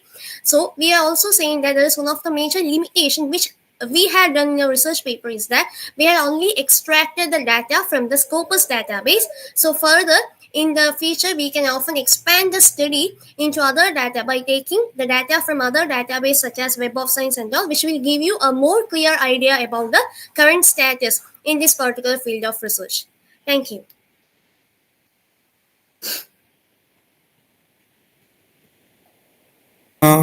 Yes, Reshma ma'am, it was a good and amazing presentation and very good presentation and very all the best. And you have to publish it, okay? Are we published this article or are you going to publish it? No, sir. We are intending to publish a paper in bibliometric. I mean, I have published papers in bibliometric analysis, but not related to this topic. Okay, fine. So all the very best. Thank you, sir. Thank you so much. Next, Nigel Gaikwad. Topic: the intersection of commerce, trade, and sustainable development, a balancing act for the future.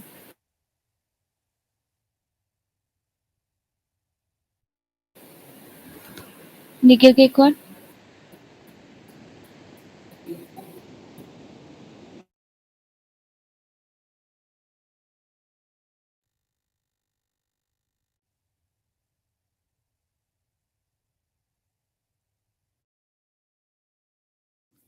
Good afternoon, one and all. Myself, Nikhil Gaikwad, Assistant Professor, Christ College, Pune, Department of Arts. My topic for the day is the intersection of commerce, trade, and sustainable development, a balancing act for the future. Introduction. Imagine a world where economic growth thrives alongside environmental protection and fair trade policies empower both people and the planet. This vision lies at the heart of sustainable development, a complex tapestry woven with threads of commerce, trade, and environmental responsibility. In this paper, we will be embarked on a journey to explore this intricate intersection, examining how our daily purchases and global trade agreements influence the future of our planet. Trade and the environment, a double-edged sword. International trade, the lifeblood of global commerce, can be a powerful force for both progress and environmental degradation. On the one hand, it connects nations, fosters economic development, and lifts millions out of poverty.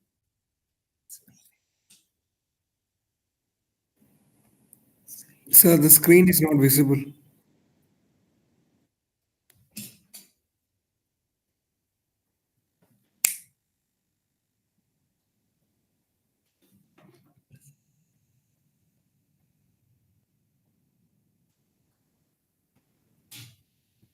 Okay. So on the one hand, it connects nations, fosters economic development, and lifts millions out of poverty. Trade agreements often promote efficiency and innovation, leading to cleaner technologies and resource optimization.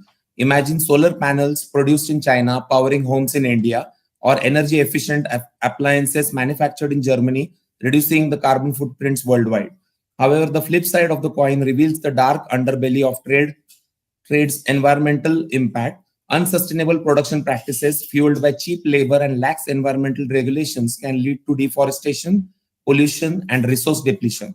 Think of vast swaths of rainforests being cleared for palm oil plantations or rivers choked by toxic waste of garment factories.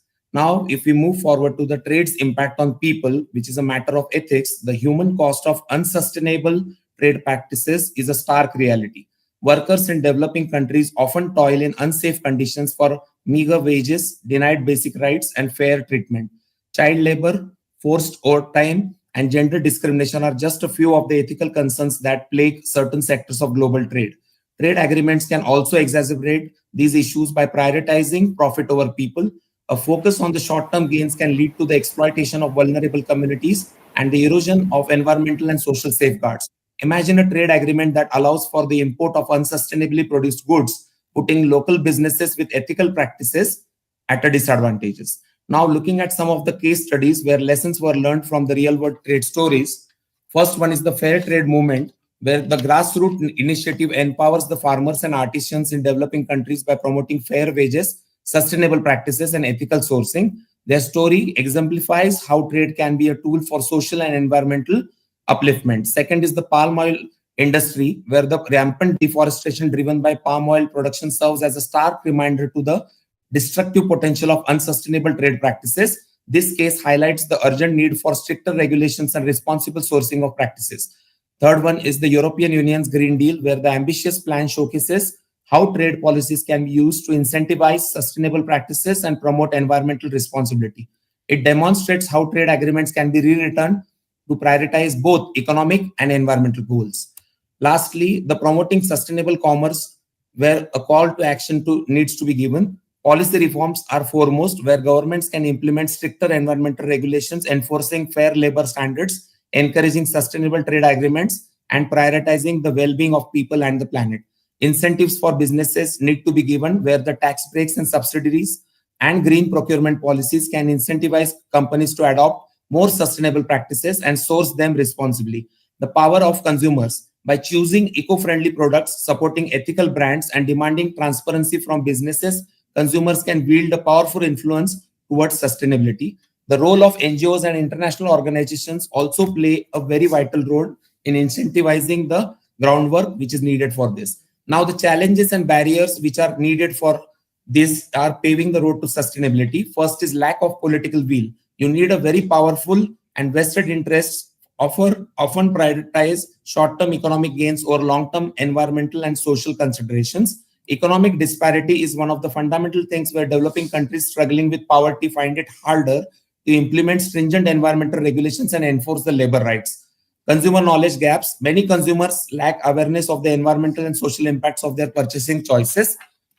Therefore, we all need to concentrate on the best practices, wherein some of the models like the Costa Rica's ecotourism model is one of the exemplary model where the country's commitment could be seen to sustainable tourism and biodiversity has transformed its economy and inspired others to follow suit. The rise of B corporations is one of the legally committed considerations where impact of their decisions on all stakeholders, not just stakeholders, setting a new standard for responsible corporate practices. Fair trade coffee cooperatives are another example where farmers-owned organizations empower local communities, promote sustainable farming practices, and ensure fair wages for workers. Lastly, the future perspectives and recommendations, which are the blueprint for a sustainable future, are revising the existing trade agreements, promoting transparency and traceability, invest in green technology. Recommendations for businesses will be integrate sustainability into core values, conduct sustainability audits, collaborate with stakeholders, communicate transparency. Recommendations for consumers would be educate themselves, research the environmental and social impacts of the products, thereby buying and understanding the hidden costs of cheap goods, and support the ethical brands, choosing products from companies committed to fair labor practices, reduce consumption by embracing minimalism, repair and reuse existing items, and avoid unnecessary purchases, advocate for changes, voice concerns to businesses and policymakers demanding transparency and action towards sustainable trade practices. Coming to the final conclusion, a collective journey towards a sustainable future needs us to navigate the intersection of commerce, trade, and sustainable development is a complex and ongoing journey.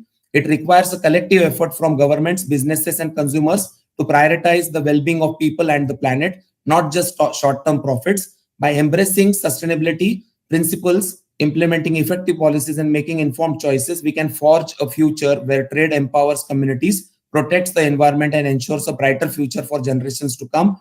Remember, every purchase, every policy decision, and every voice raised can contribute to building a more sustainable and equitable world. Let us embark on this journey together for the sake of our planet and ourselves. Thank you very much. Thank you so much, sir, for the guidance and also for moving towards an aspiration towards bringing the world towards a sustainable nature. And just a suggestion for improvement, so make this into practicality, ensure that this topic needs to be published and let it be an eye opener towards readers also. Thank you. Thank you, sir. Next, Sudesh TV, topic and impulsive buying behavior among customers in the social commerce environment.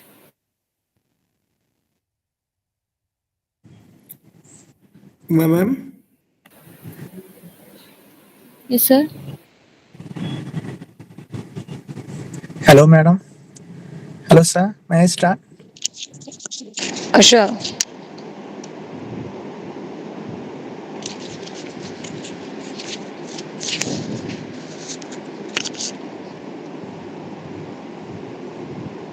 Hello, is it visible?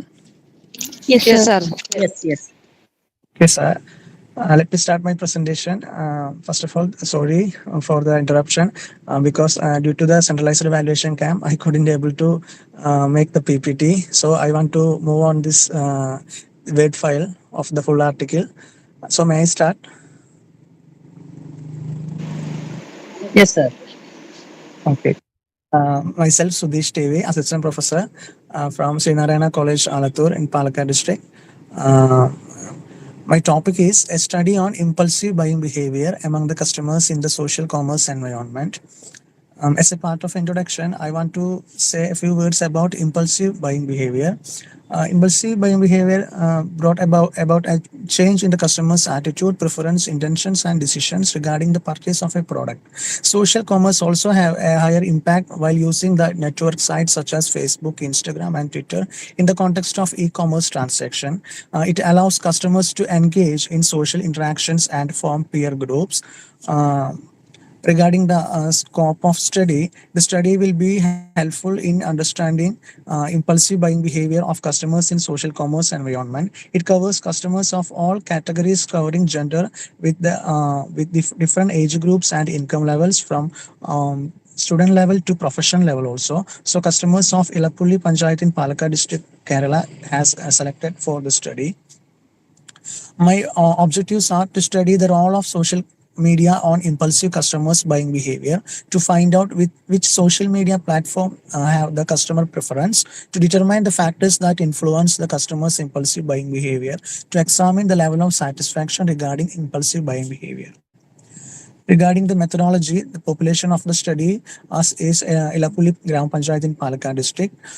Sample size of the study is 120 customers in Ilapulli Panchayat. Then I have collected the data both from primary data and secondary data.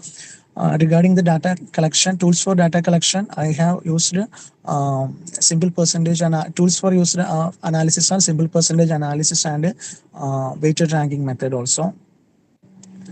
I already stated the meaning of impulsive buying behavior.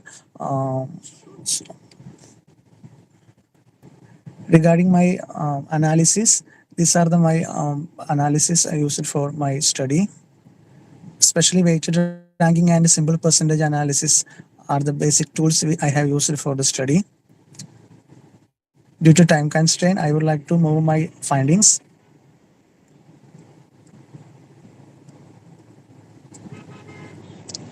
Customers buys a product based on their wants and desire for the product. Here, customers often tend to pre-plan purchases of the product available in the store. That is mainly impulsive buying behavior. So they may prepare a budget for the necessary items to be bought, thus avoiding unwanted items from the list. But in certain circumstances, it may not be possible due to various circumstances. Instead, they scroll through products and buy what they think they need. So here in this study, majority of the respondents were female. About 42% of the respondents are the age group of below 25. Majority of the respondents have income from 10,000 to 30,000. Respondents are mostly private employees. Most of them have degree qualification. Then low cost product variety, fronts, influencers, discount offers, etc. are the major factors that encouraging buyers to make impulsive purchases. After impulse purchase, most of the respondents are highly satisfied with the reasonable price, easy mode of payments for post purchase service, warranty, etc. Regarding my study, suggestions are major suggestions are purchase over and above the budget may lead to financial problem due to impulsive buying behavior. There is a need to a definite budget before making a purchase. It will also help to gain a control over impulsive purchase and they become more conscious of their spending habit. Individuals have irregular shopping behavior or become more impulsive. There is no need to enlist the product before purchasing. Seamless shopping experience in social media platforms are eliminates the barriers and making it easier for the individuals to make impulse decisions to just a few clicks. Taking the advantage of social commerce platforms, feedback and rating systems to gather insight from other users, make informed decisions based on reliable information can prevent impulsive buying regret. Regarding my conclusion, the goal of the study is to get an insight into impulsive buying behavior of customers while they are in social commerce sites. Customers often tend to purchase a product based on their impulsiveness. This impulse buying tendency may disrupt the normal decision making models in customers' brains. Most of them brought on impulse are not considered as a necessary for their living. It can be prevented through many techniques such as setting a budget for purchasing, mandatory waiting time between purchase and fixed limit on quantity, etc. From the marketer's point of view, the tendency of impulsive buying behavior among customers boosts their sales. Marketers often exploit these opportunities by providing better offers, discounts, and through attractive contents. Especially social commerce like Instagram, Facebook, YouTube, etc.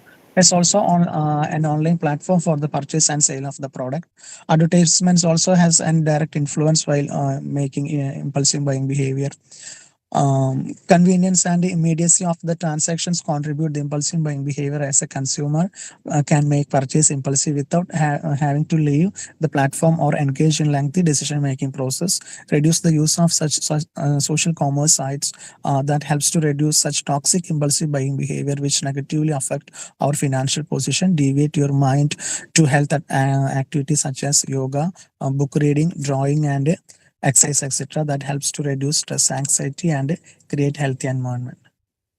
That's all about my presentations. Thank you.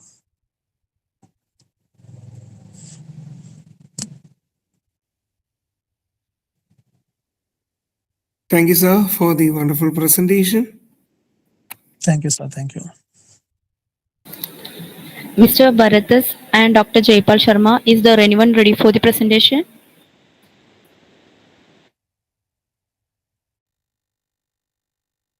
Okay, thank you.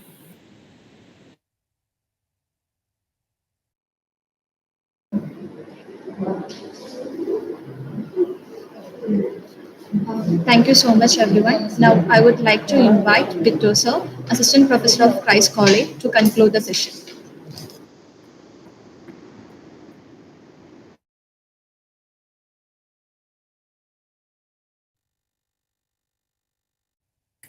Sir, your Hello, mic sir. is off. Okay, sorry for the yeah, the presentation was really good, and all the presenters were really shared their insights related to the sustainability, different ideas, different viewpoints related to the technology. So as we are living in the technological era, we need to adopt the technology and digital learning or the digital understanding about the concept. That's a major point in that. So all the presenters have really done a really good job in giving more insights about different areas where we can able to do research in different platforms or different portfolios. Thank you for all the presentation, and thank you for giving me an opportunity as a moderator for the international conference organized by the Aloysius College in collaboration with the Christ College. Thank you. Thank you, sir. Now, I would like to welcome Ms. Merin K. Varghese, Assistant Professor of Christ College, Pune, for vote of thanks. Good afternoon once again. On behalf of the entire organizing team, I express my sincere thanks to all the faculty members and scholars for your participation and enthusiastic engagement in this presentation session.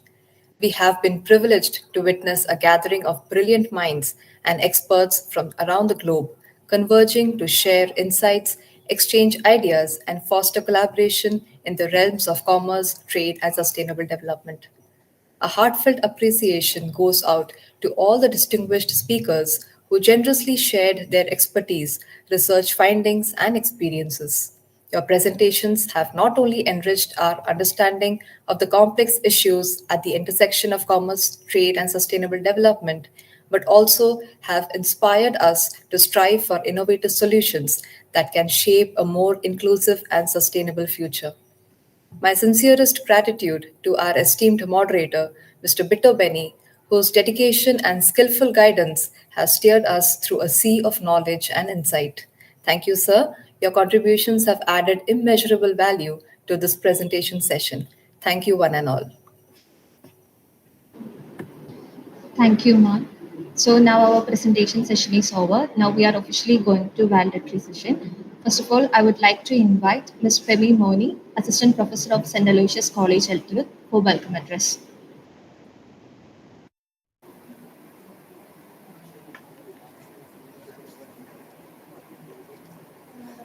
A warm good afternoon to one and all, the valuable dignitaries of the international conference, faculties from St. Aloysius College, Christ College, Pune, and dear students and dear participants.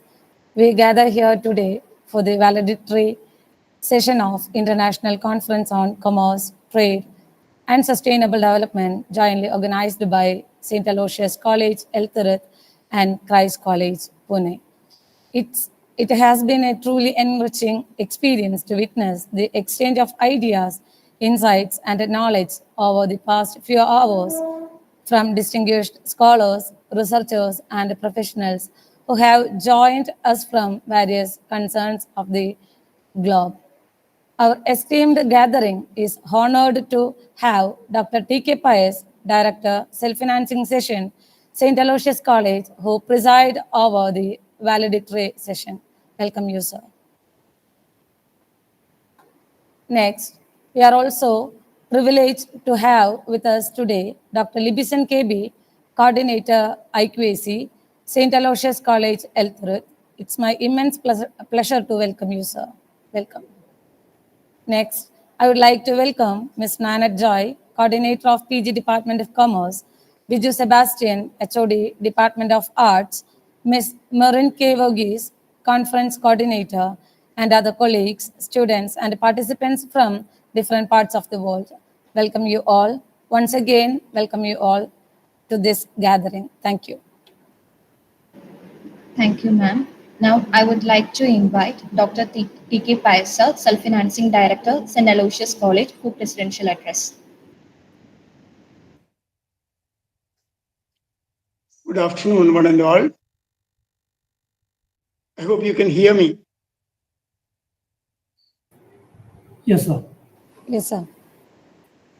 Dr. Libison, Coordinator of Internal Quality Assurance Cell.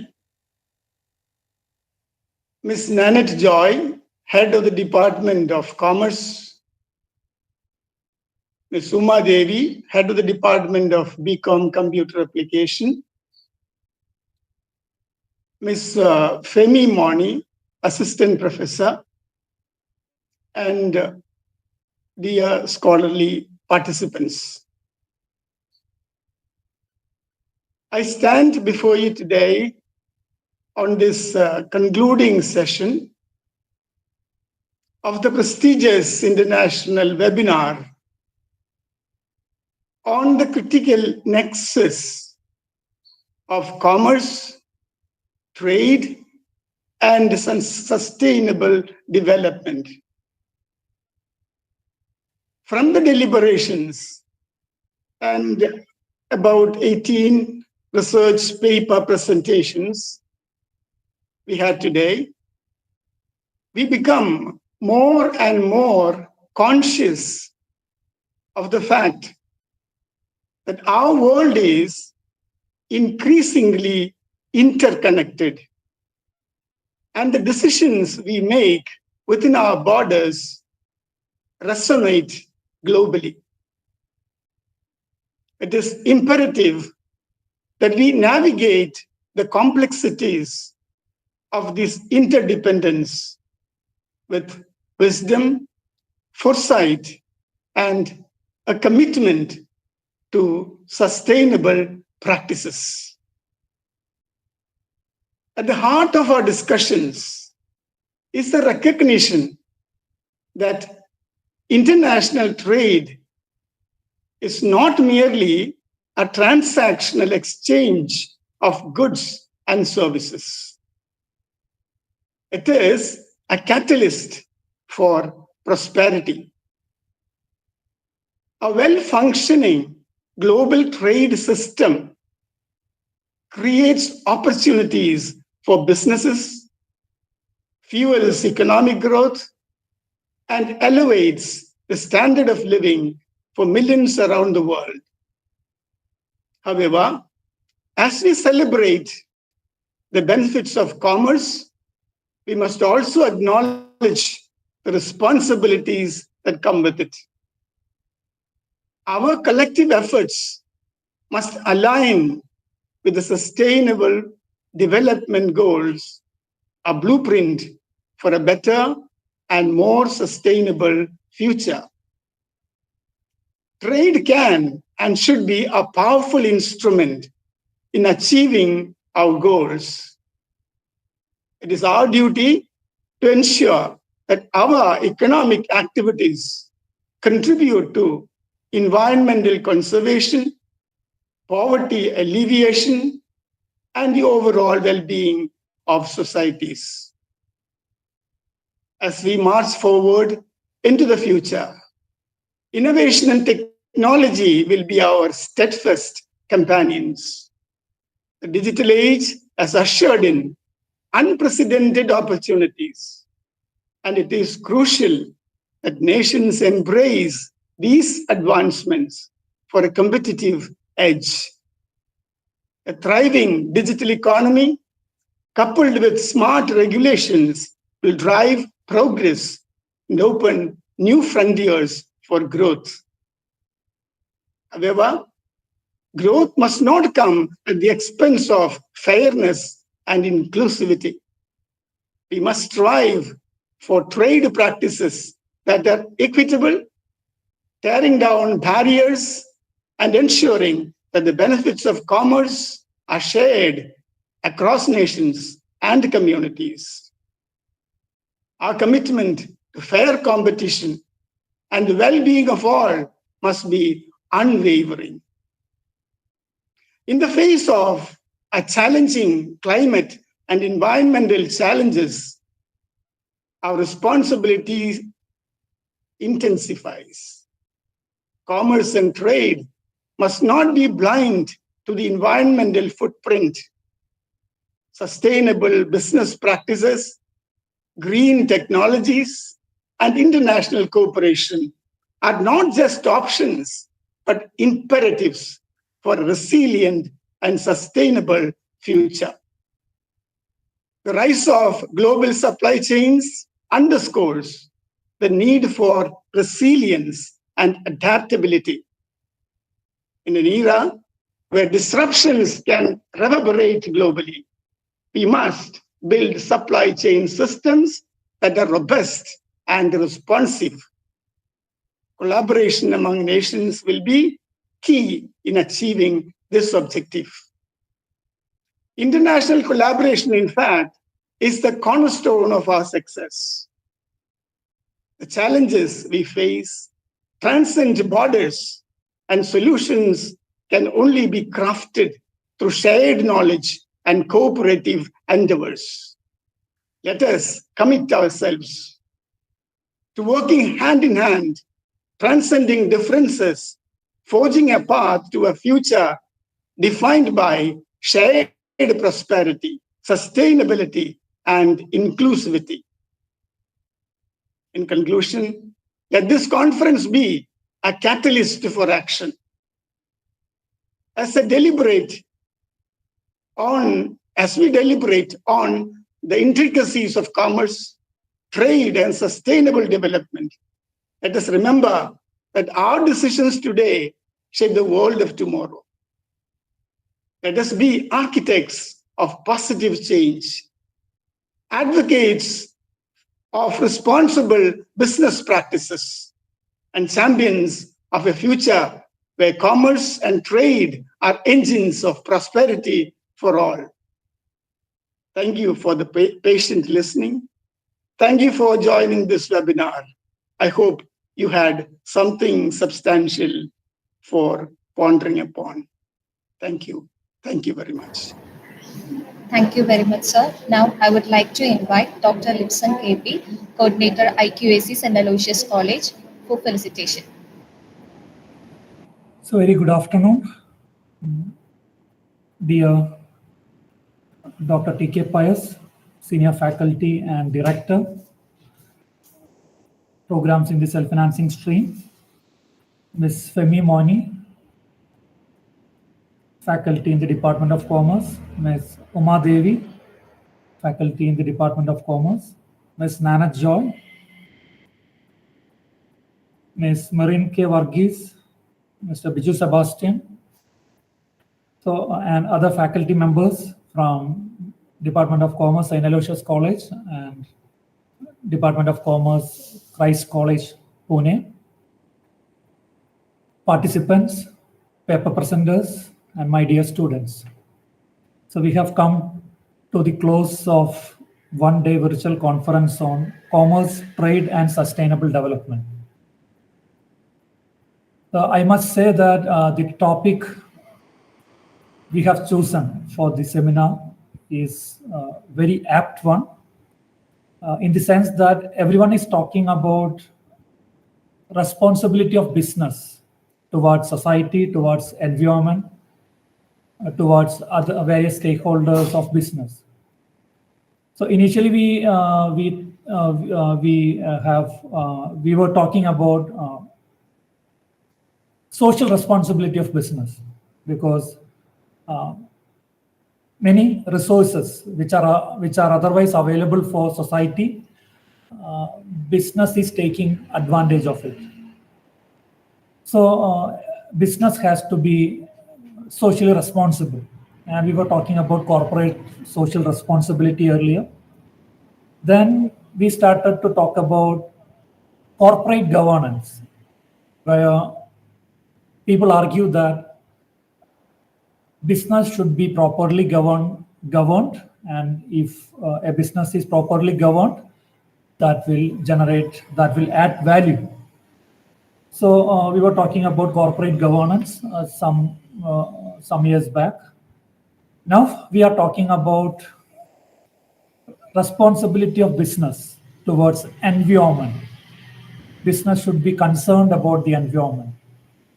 So sustainable development, if you talk about sustainable development, it is about concern for environment, it is about concern for society, and it is also the concern for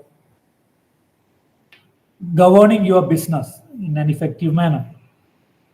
So all these topics become the talking point of this seminar, and I am sure in the paper presentation sessions earlier, many of these themes might have been discussed and deliberated.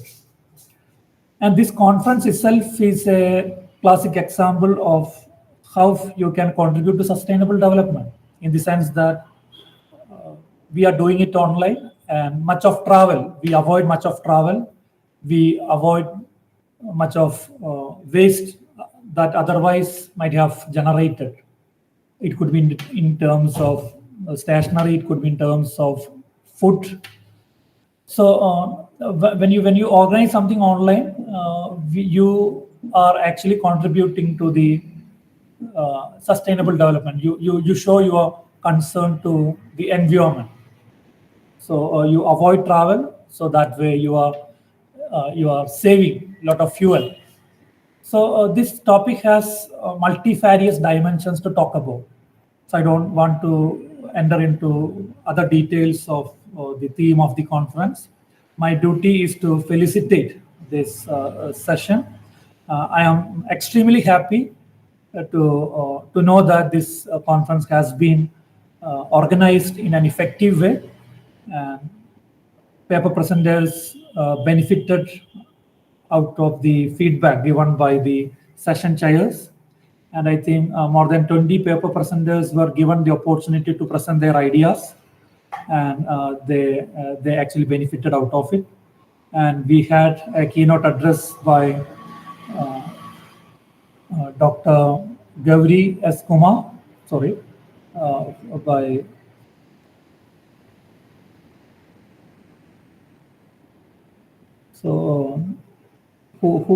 Sir, Dr. Shankar Ganesh. Yeah. So Dr. Shankar Ganesh must have given you the importance of various dimensions of this topic.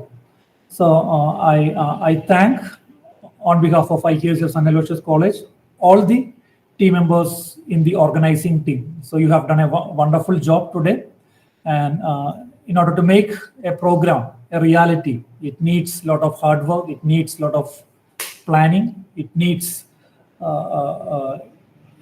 passion to look at various things.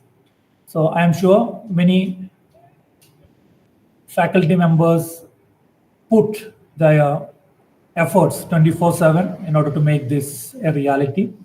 So I congratulate each and everyone who are part of this virtual international conference on commerce, trade, and sustainable development. Especially a word of a word of gratitude to PG Department of Commerce for coming forward and to find a collaboration with Christ College Pune and organizing this conference. So once again, I wish all the very best for this seminar, and I hope such programs will be organized in the future as well by PG Department of Commerce. So once again, thank you all. Have a great day. Thank you, sir. Now it's time to share feedback about our program. So if anyone like to share feedback, you can share now.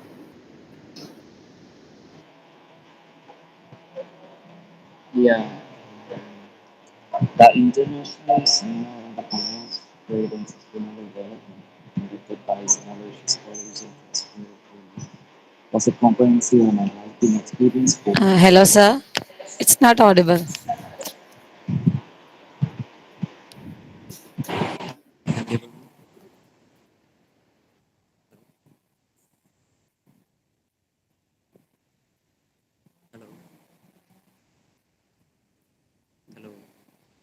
It's not audible, sir.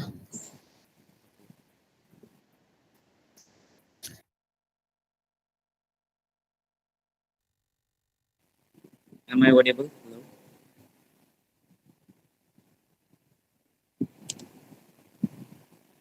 Am I audible now? Yes, sir. Yes, sir. Now it is audible. The International Seminar on Commerce, Trade and Sustainable Development, conducted by Aloysius College, was a comprehensive and enlightening experience. The diverse array of topics explored, ranging from global trade policies to the emerging trends of marketing trends and the sustainable development in technical session, handed by Dr. Shankar Ganesh, offered a value insight for the dynamic landscape of commerce. The presentations in the evening sessions were well researched and delivered.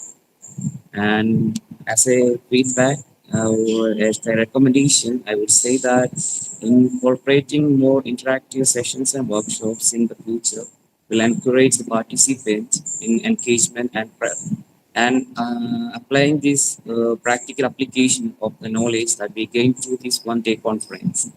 And in short, it was a worthwhile event for me. Thank you. Now we are moving to a photo session. So everyone please turn on your camera.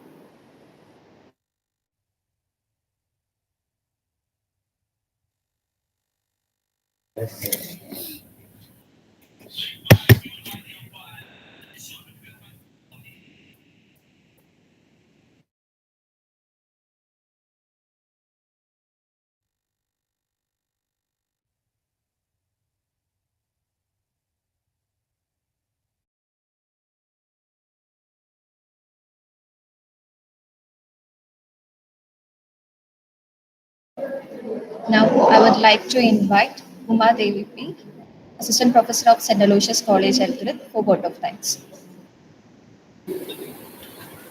Am I audible? Yes, ma'am. As we close this chapter of intellectual discourse, let our shared insight be the catalyst for a world where knowledge knows no borders. A very good afternoon to one and all present here. I am Uma Devi, Assistant Professor, PG Department of Commerce, St. Aloysius College, Elthuruth. I deem it great honor and privilege to propose the vote of thanks on behalf of the organizing committee of the International Virtual Conference on Commerce, Trade and Sustainable Development, jointly organized by St. Aloysius College and Christ College, Pune. At the outset, I express my sincere gratitude to Dr. Father Arun Anthony Jones, CMI, who preside over Principal of Christ College, Pune, who preside over the inaugural session. I extend my heartfelt gratitude to Father Thomas Chakramathu, CMI, Manager, St. Aloysius College, who inaugurated this international virtual conference. Thank you, Father. I would like to thank our Honorable Principal, Dr. Chaco Joseph, for his great effort and encouragement in conducting this program. Thank you, sir. Be honored by the presence of Reverend Father Arun Jose K. Barsar, St. Aloysius College. Thank you, Father, for your enthusiastic motivation. I would like to thank Dr. T.K. Pai, Self-Financing Director, and Dr. Libson K.T., St. Aloysius College, for their immense support and guidance. I extend my sincere gratitude to Dr. K. Shankar Ganesh, Professor and Associate Dean, Sharda University, Uzbekistan, for gracing us with his expertise today. Your profound insight have illuminated our understanding and added immense value to this seminar. Thank you, sir.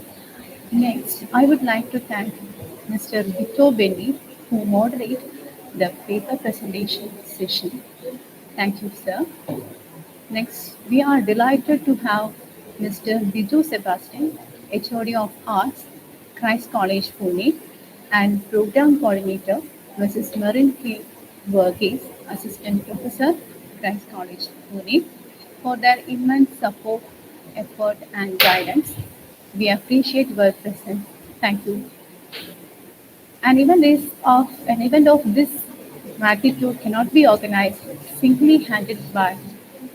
It requires a dedicated team, and we are lucky to have one. I'm so grateful to Ms. Nanak Joy, Coordinator, PG Department of Commerce, and the very vibrant and passionate teachers, Ms. Femi Moli, Assistant Professor, St. Aloysius College, and Sanida R, Assistant Professor, St. Aloysius College, for their great effort and hard work and support for the conduct of this program. Thank you, teachers. Next, I propose my heartfelt gratitude towards the students who worked behind this conference. Finally, I would like to thank all the participants and scholars for their willingness and involvement. Thank you for making this event a grand success. I extend my heartfelt gratitude to each one of you for contributing to the success of this international event. Thank you. Thank you so much. Thank you, ma'am. Now I request everyone to take a stand for national anthem.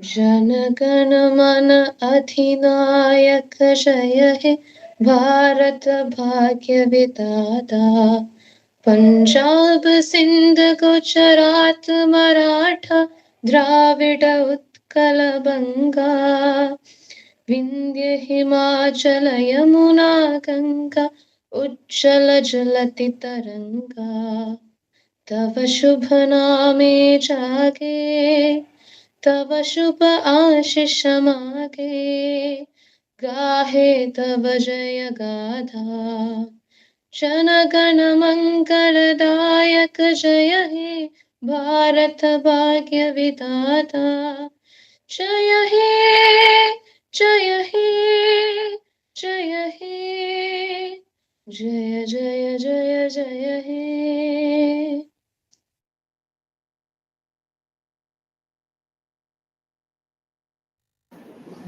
So once again, we are thanking for you. Your guys' participation make this program huge success. We are concluding. Thank you.